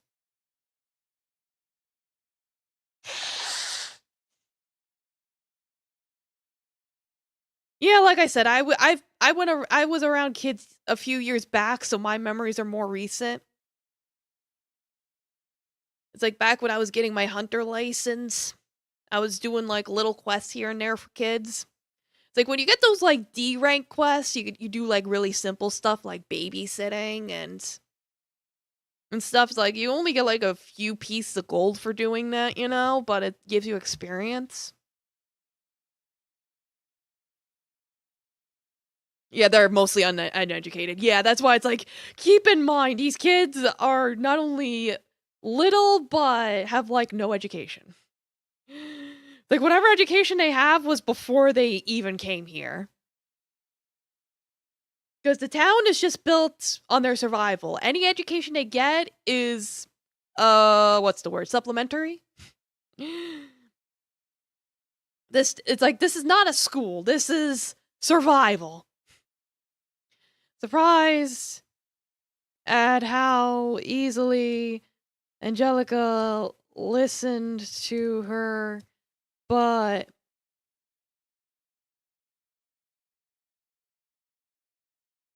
maybe that was a sign of respect.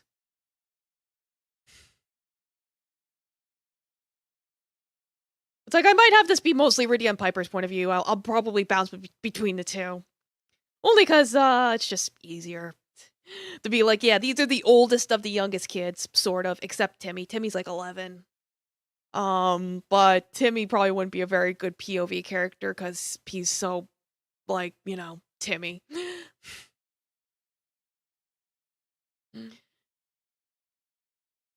But yeah, Rudy was surprised how easily Angelica listened to her, but maybe that was a sign of respect. The group unloaded the... Yeah, Vimmy's like me, he doesn't care. Yeah, he doesn't care. It's like, Timmy's in the caves all day. Why would he care? He's got his Game Boy.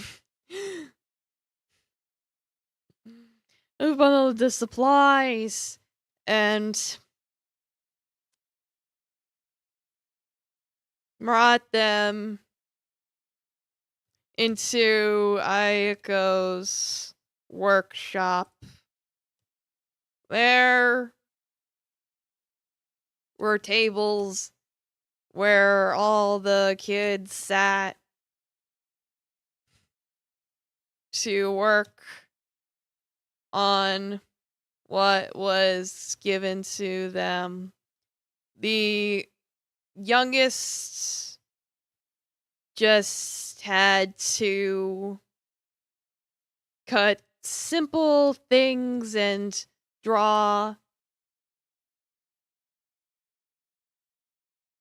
cut basic things and draw simple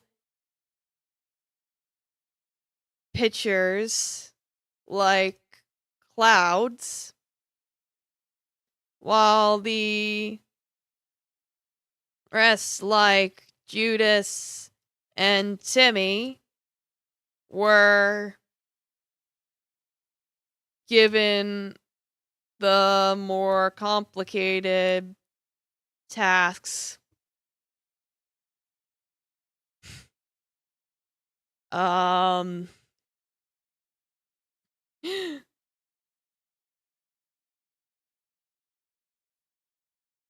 Yeah, that's why I'm trying to like think of how to elaborate on this.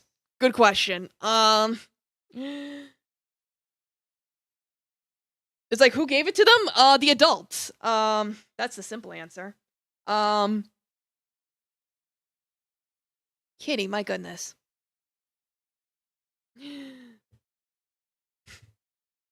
It's sad to, yeah, it's like, yeah, they're making props. Yeah, so let's give them to make props. There.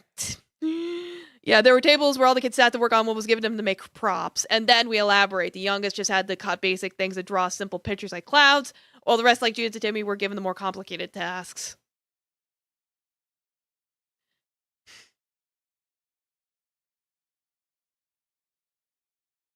Aiko would occasionally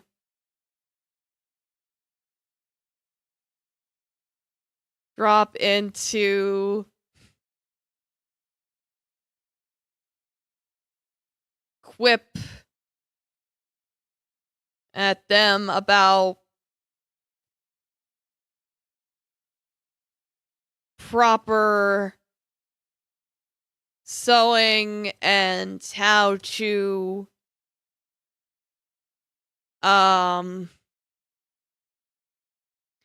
stitch in the right places. That makes sense.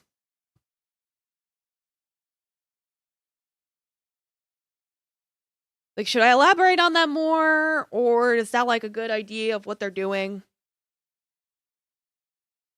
I don't know. I don't know anything. Sounds good? Okay, Pog.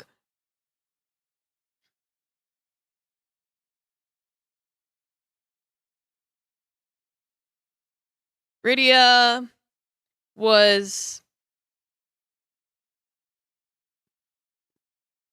Rydia and Freya circled around the tables to assist where needed, especially if it seemed like someone was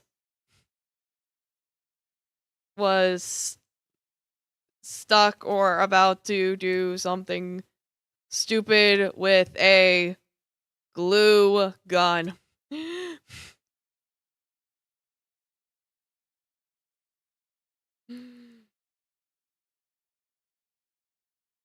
Piper sat down with Aiko to brainstorm everything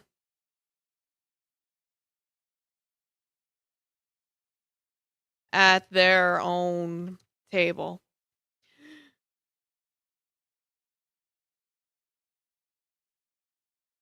From the prop set up to the costume design.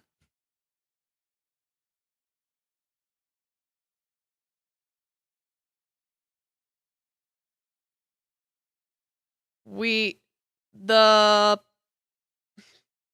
stage is going to be small, so we don't need too many trees and bushes, Piper said.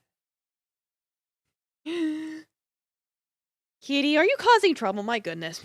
Kitty, stop distracting me. You're being a dumb butt.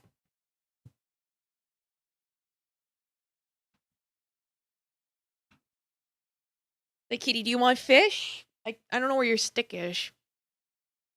There's fish for you to go get. Where's your stick? Okay, I found your stick. Go get your stick. Yeah, he wants a stick. His little nip stick.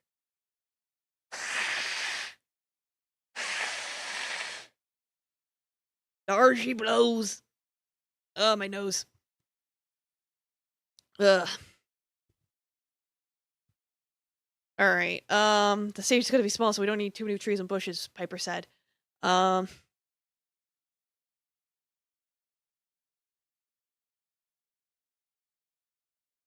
This dress should be long enough without her tripping over.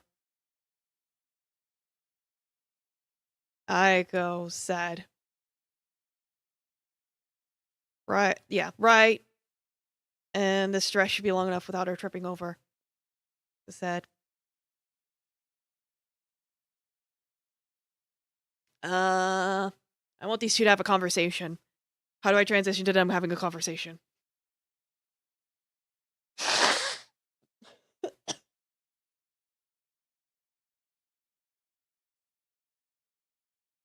You're really amazing at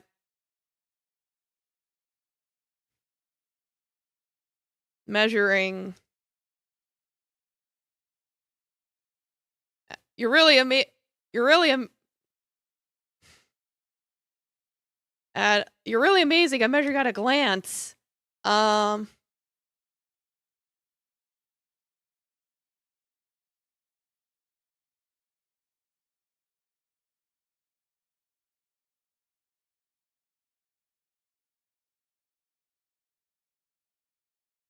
It's a gift. My mother was the same way. She didn't even need to pull out the ruler half the time unless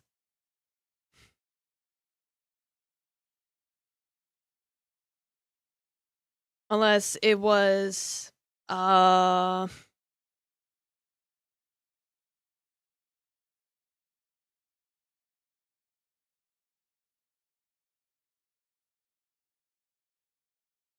estimating. It's like, would an 8-year-old use the word estimating?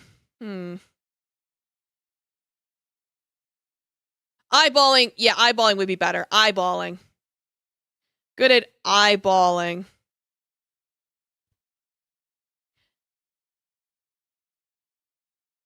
You're really amazing at eyeballing measurements. It's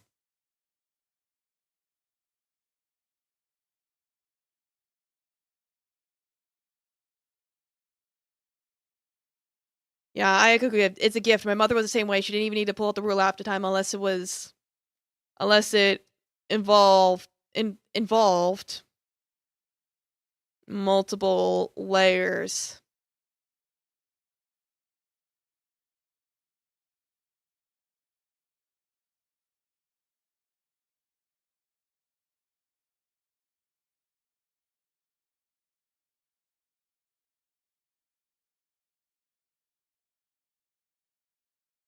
What happens to her? Piper put a hand over her mouth, realizing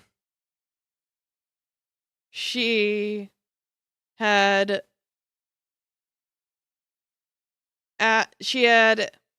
asked a sensitive question without thinking. Aiko waved a hand to assure her it was fine.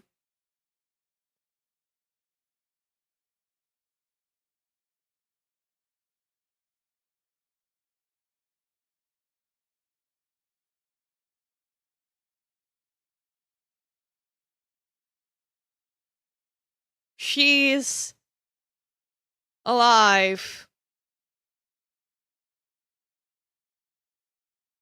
Like, don't worry, she's alive, Aiko said. At least I believe so. She's always been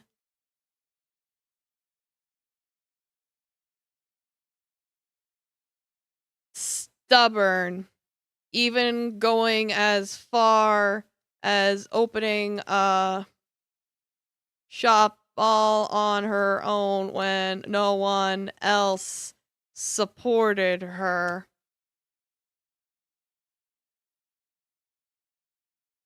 Even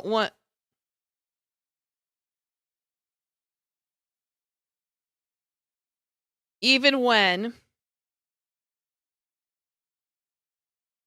her business failed and she tried to climb back up.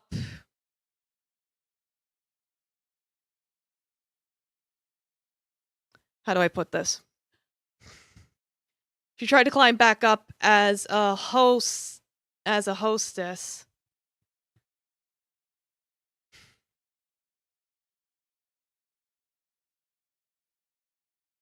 But then that was when Aiko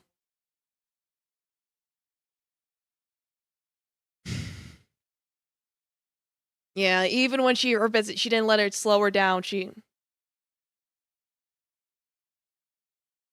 Yeah, it's like it did slow her down. It didn't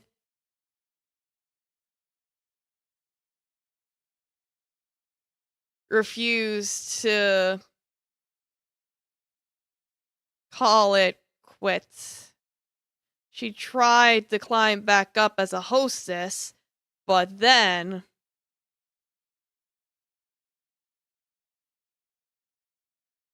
and be married off. Refused to call it quits to be married off.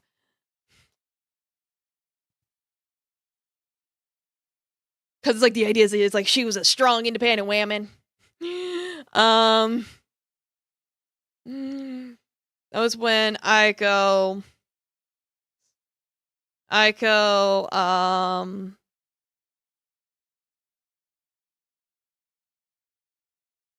fell.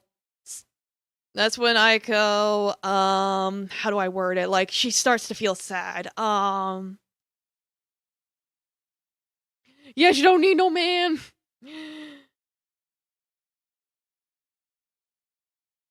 And be married off again. Again, like, implying she was married off once. Trailed. Yeah, that was when Aiko. She trailed off the dreariness,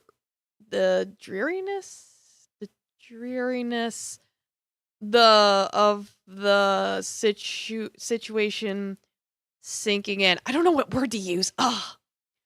She trailed off the something of the situation, like the sadness, depression, I can't think of the word. Oh god.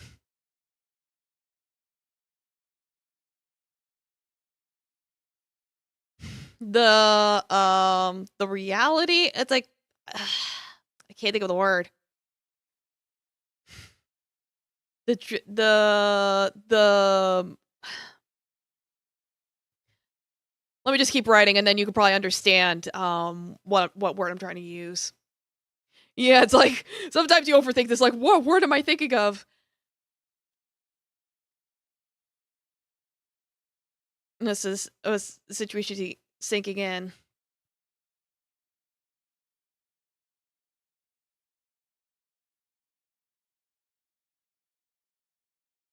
Piper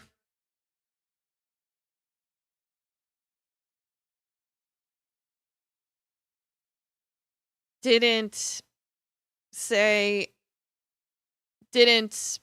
push the subject, but Freya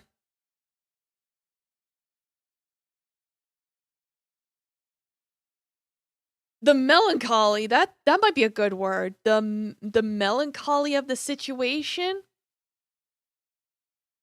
Like, the idea is that it's like, I'll explain how in a minute, but basically her mom was abducted, kidnapped. Domo Lolik, welcome. Yes, hello. How you doing? Hello. Doing some writing. A feeling of pent-up sadness, typically with no obvious cause. Well,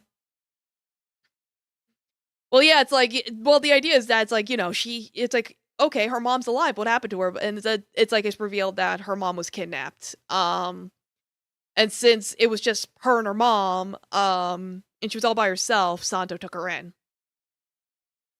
The gloom? Yeah, I was thinking gloom. Good, I'm doing good, thank you. Trying to do some writing here. The link to the novels in the pinned.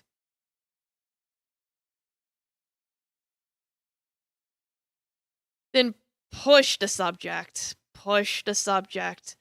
But Freya had overheard them and came over.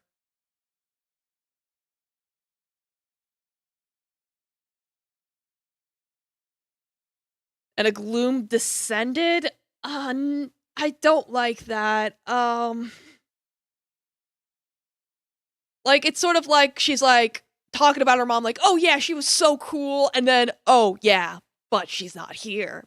Like, she realized, like, oh yeah, like, oh. It's like, what, like an oh, like, how do I put in the words that, oh. And came over to join the discussion.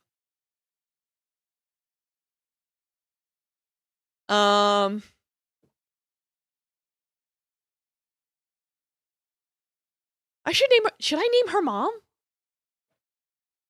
Oh my goodness, I should probably name her mom. Fuck, because I'm gonna have it so that Freya knows.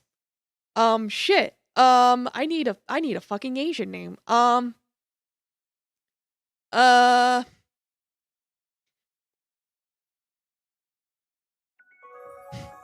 you for the follow. Don't welcome. Let's be ironic. Himiko, because Hime as in princess.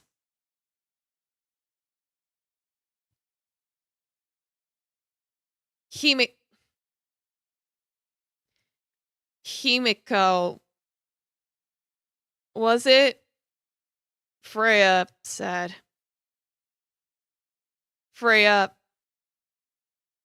I could just say Freya said. Whatever. Set's just it's an insert word. Domo Golden Dino. Yes, I do like pudding. I like tapioca pudding. I like vanilla pudding, banana pudding. Yes, welcome. How you doing? Yeah, thank you for the follow. Putting your hands in mine. Nice. But as you can see, my hands are already full, unfortunately. They are full of my pride and joy, my little baby boy Taffy. So unfortunately, I can't do no puddings.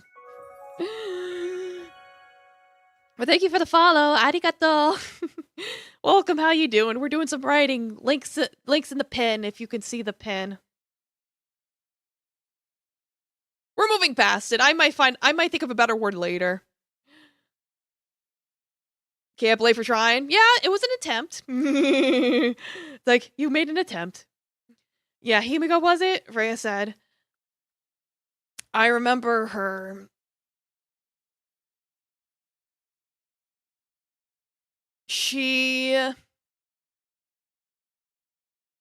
I'll hydrate.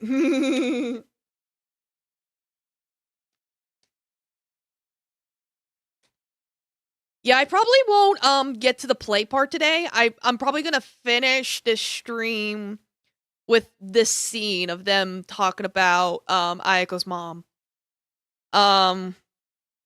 Which will be a plot point later. Because I want to establish that like not all of them are like straight up orphans. It's really circumstance where it's like with Russell, for example, he went on a trip with his parents and his parents are dead and his shit was stolen, so he has no way to contact his family or anything. And even if he could get in touch with his family, they might not be able to help him. Because he's in a foreign land. How's he supposed to get home? Yeah, hugs. We do have a hug command! Exclamation hug. Yes, Salmo Night Fox, welcome. Yes, I remember her. She really helped us all with our outfits to truly bring out our inner and outer beauty.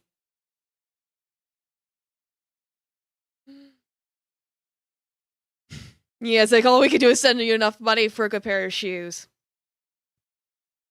Yeah, because imagine, hypothetically, you get a phone call being like, hey, I'm your cousin and I'm all the way in Egypt.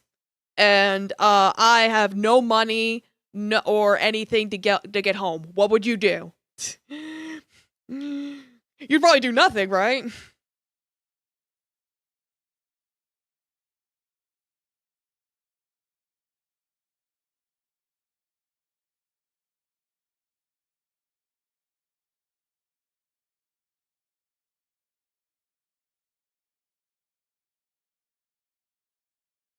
It's like contact consular?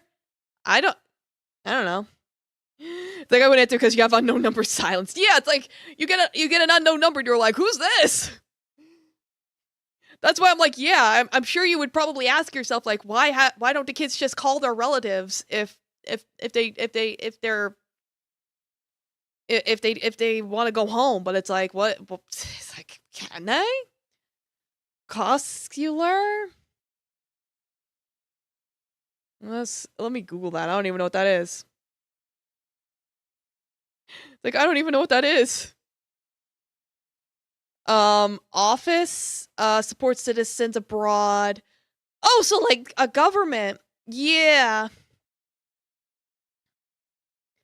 Okay. Okay, so yeah, there would be like there is like official government type things. Okay, but like again, then it's like you go to the police and they'll be like, okay, who's your family? Where do they live? What's their phone number? What's their address? No worries. I appreciate you pointing that out. But that's the thing. If you're a 4-year-old kid and you don't even know your parents' names, are you gonna know about the address of your aunt and uncle? You don't think there's such a government established in this world? Not really.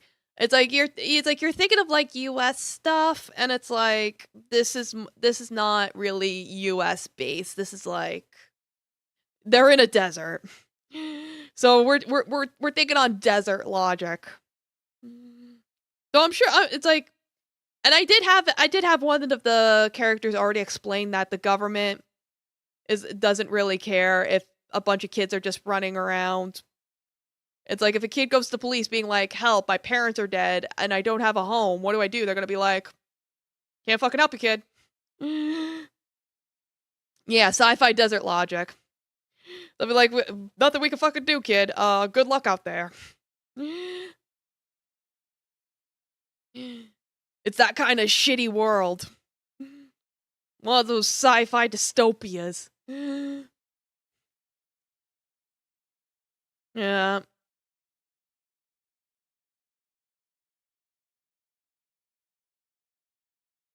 I wouldn't have gotten far without her.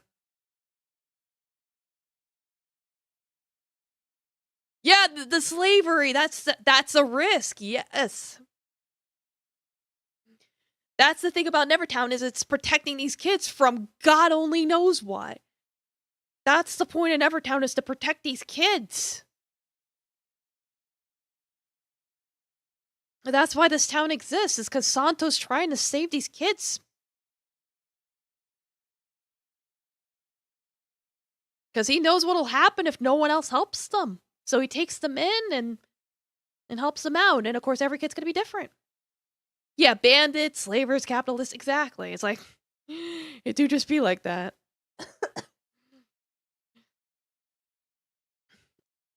Anyway, yeah, so Himiko, was it? I remember her. She helped us all with our outfits to truly bring out our outfit. I wouldn't have gotten far without her.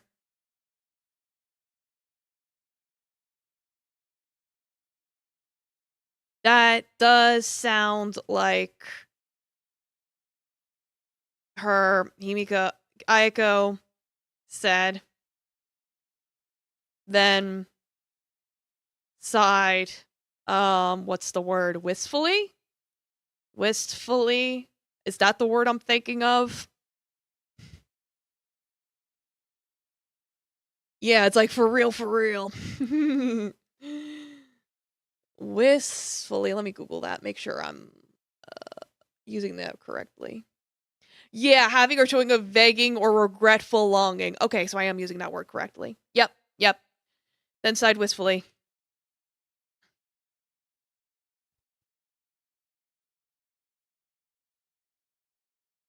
Yeah, that does sound like her. Like I said, then sighed wistfully, like, that does sound like her. Yeah.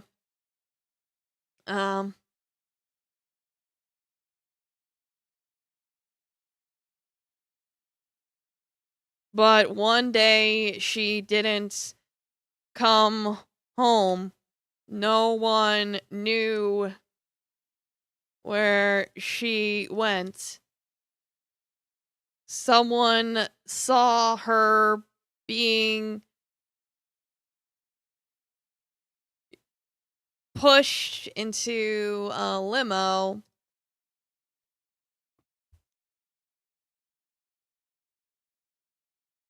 Yet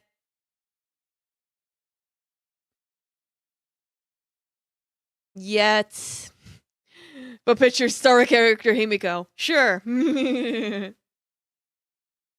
like I'm going with Himiko because it's like I know Hime means princess and ko is a suffix for women. Like ko I think means like young child or something. I forget the exact meaning. Like Ayako is like I forget the exact meaning. It means like it's like I know I picked that because it means like clothing or something. I forget the exact. It's like we had an entire session about names. Yeah, Ayako is a Japanese girl's name meaning color and design. It likely refers to designs of traditional kimonos. So yeah, I picked that name because of the meaning. Yes, thank you, Loglek. Yeah, I'm trying to write this for a contest, so you know, I'm trying my best here. No, I like it's funny you pointed that out because you are right. Verb. It's like, yeah, there is a character named that in Star Rail. I need to do a follow-up stream for my charity stream. Yeah, for the contest and for myself, exactly. Can my nose stop being stuffed up for 5 minutes? My god. Put Kitty away. The kitty don't look at my snot. Okay. Yet she's not the type of person to go willingly.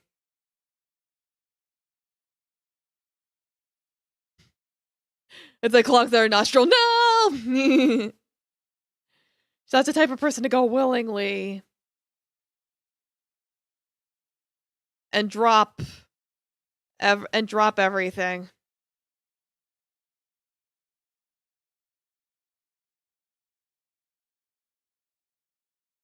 Go quietly? Let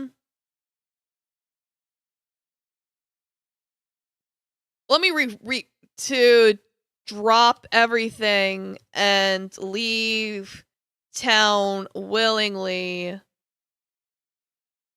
without yeah, she's not the person to drop everything and leave town willingly without me. Yeah, it's like different vibe. Yeah, the idea is that we're heavily insinuating that she was kidnapped.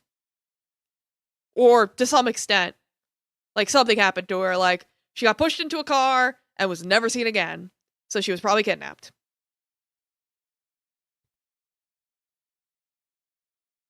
There you go. Yeah, she isn't the type of person to leave her child behind. Yeah, exactly. Clenched her fists and raised her head with a determined expression.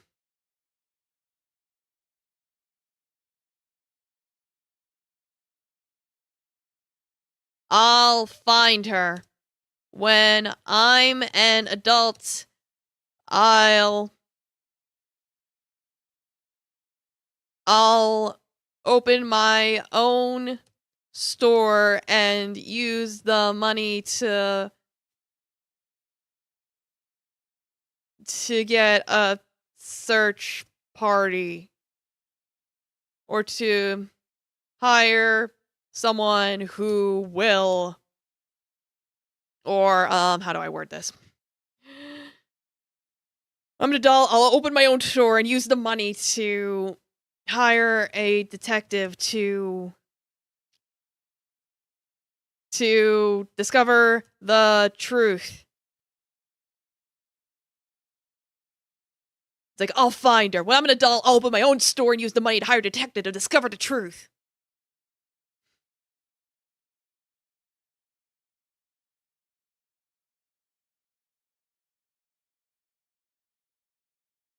Rhea.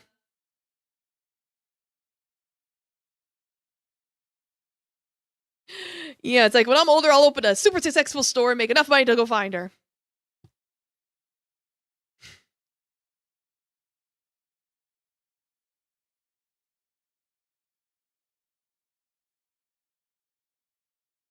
Yeah, Freya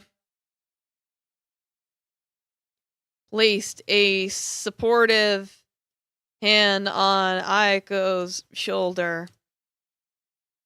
I know you will, dear. Your designs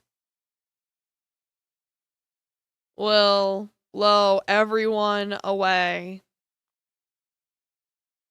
And you'll make all the money you'll ever need. You know, being a supporting adult. Oh, Ayako's 14. Ayako's one of the older adults. Not adults, children.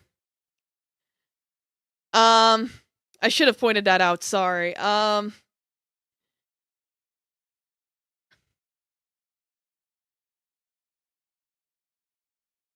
I've got at least another 4 years to hone my skills. I've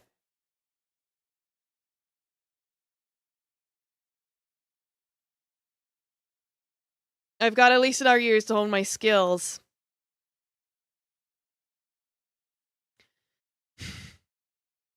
Yeah, it's like Ayako's 14, so she would have a higher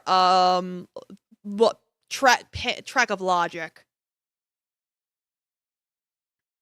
Being like, yeah, because I would imagine a 14-year-old would know, yeah, if I own a business and I make money, I could hire somebody who can look for my mom.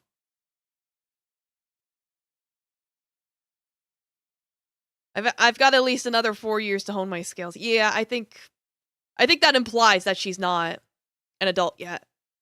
I think you can insinuate that she's it's like 18 minus 4. Do the math.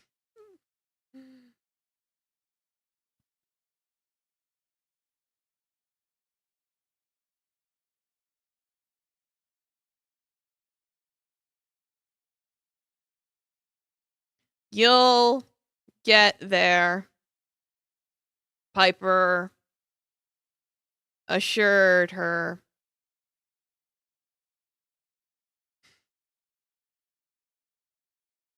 Drink some more water.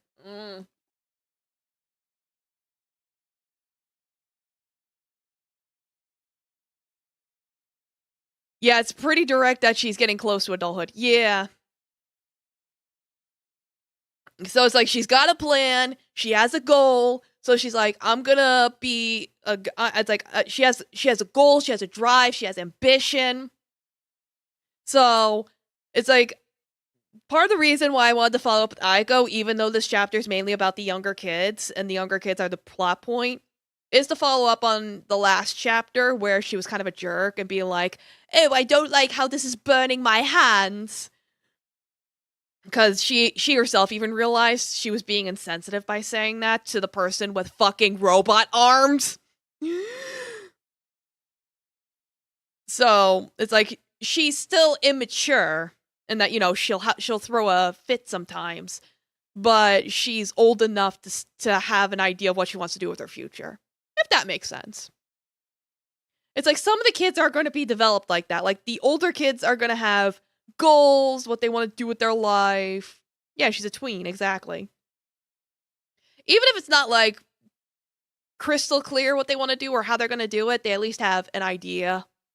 Meanwhile, the kids are going to be like, I'm going to eat dirt today. I'm going to eat a bug. I want to play in the monkey bars. So it's like, that's why it's like with the really young kids, it's okay if they're not fully developed because they're not. It's like Georgina and John and Jermaine. It's okay if they never have say or do very much if they're not fully fleshed out because they don't have to be. They're children. It's like they could just be kids. Yeah, Timmy, no thoughts. Exactly. Right, kitty?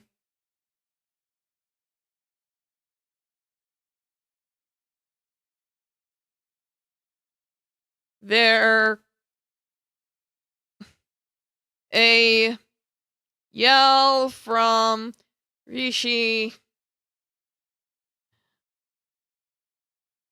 ended the conversation there as everyone scrambled to eek. It's like, Rishi, please. As everyone scrambled to stop him from burning himself with the glue gun. I'm like, how do I end this scene? Just have Rishi.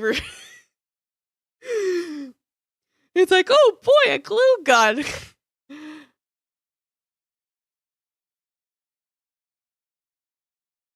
It's like, who gave this kid the glue gun? Judas was very harshly scolded for handing it to him. It's like, Judas! Yeah, it's like, no, don't eat the crayon!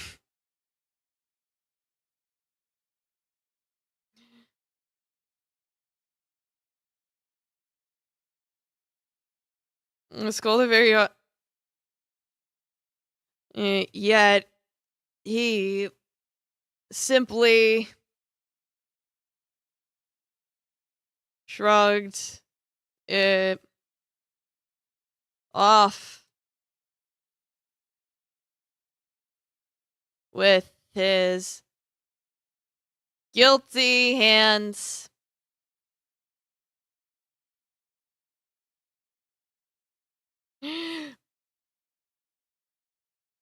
Placed behind his head. Yeah, it's like, burn the child.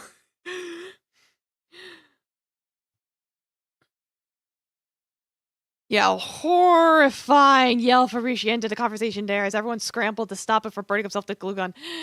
Judas scolded very harshly for handing it to him. He seems to off with his guilty hands placed behind his head. All right, and then the last part of the chapter would be the play itself. It would, I don't know how I would write that. And I see, so, FYI to those of you new here, on Saturdays, I usually just stream for 2.5 hours. On the weekdays, I stream for like 3.5 hours. So, just for context, so, because it is 1:30 in the morning where I am, because I stream at night, because I'm a hunter who goes on quests during the day, and then on the weekends I go touch grass. So let me at the very least save this draft. It's not gonna publish it, it's just gonna save it as a draft.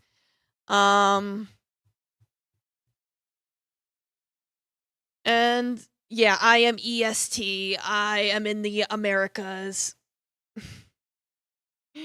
Oh, and Dalma Heavy Aether, I see you on YouTube. I keep forgetting to check YouTube. I'm sorry. I started duelist streaming to make it more convenient for people, and I keep forgetting to check. I'm sorry. Gomenna shy. I'm gonna have to, like, figure out a way to make myself see both chats at once, because I'm never gonna remember to check. But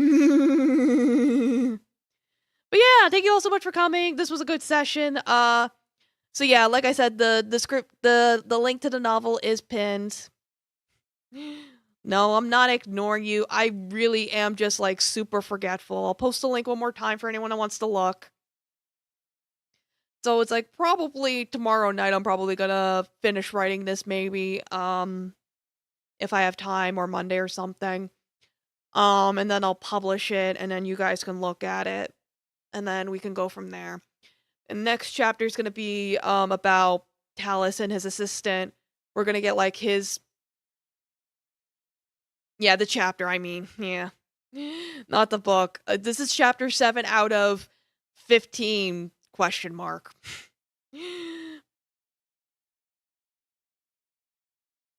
It's like, it could wind up being more. I'm gonna say absolute maximum for the story, it's probably gonna be like 18. I don't want to write like 20. And it's like 15, I feel like 15 minimum is gonna be enough to get all the main points of the story I want to cross. Yeah, exactly. The book will be as long as it needs to be. So I'm guesstimating, because it's like, I want to write about the mechanic next chapter, so that's gonna be chapter 8. And then I want to write about Freya and go in a little more about her. That's gonna be chapter 9. And then chapter 10 is gonna be Santo's backstory. That's gonna be really fucking huge. And it's gonna tie him, Talus, and Freya all together to explain why Nevertown is made, and their horrible, horrible, tragic backstory of why they're basically, like, all BFFs and everything. And then chapter 11, we're probably gonna go back to Midas and his crew and learn more about them. And I know I already planned, like, a 3-part finale. Like, the ending's gonna be, like, 3 chapters, and it's gonna be absolutely terrible, and that, you know, bad things happen. I already have it pre-planned in my head. It's just a case of going from point A to point B. So yeah, you know, we'll work on it. Yeah, so I'm like, yeah, so it's like Midas has a pre-planned trauma, exactly. Yeah, like, the agent's probably gonna be chapter 11. Like, it's probably gonna be the agent checking in on Judas, and then in that same chapter, we go into the agent's backstory, being like, when he was a soldier. So that's gonna be like, chapter 11's gonna be where you see, like, soldiers blowing up and dying, and there's limbs everywhere, and it's like, oh god, no! That's probably gonna be the chapter that like puts that shit front and center. For now, let's just enjoy the children being happy.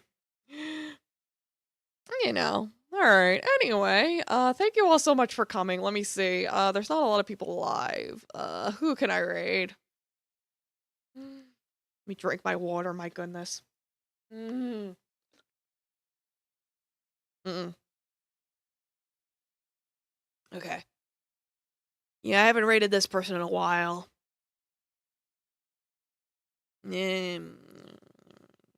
There you go. Yes, thanks all for coming. Thanks for the follows. Thanks for all that good stuff. Good night, everyone. Yeah, we'll delve into the dark parts another time. So, sleep, eat your vegetables, and, don't give children glue guns without supervision. Good night!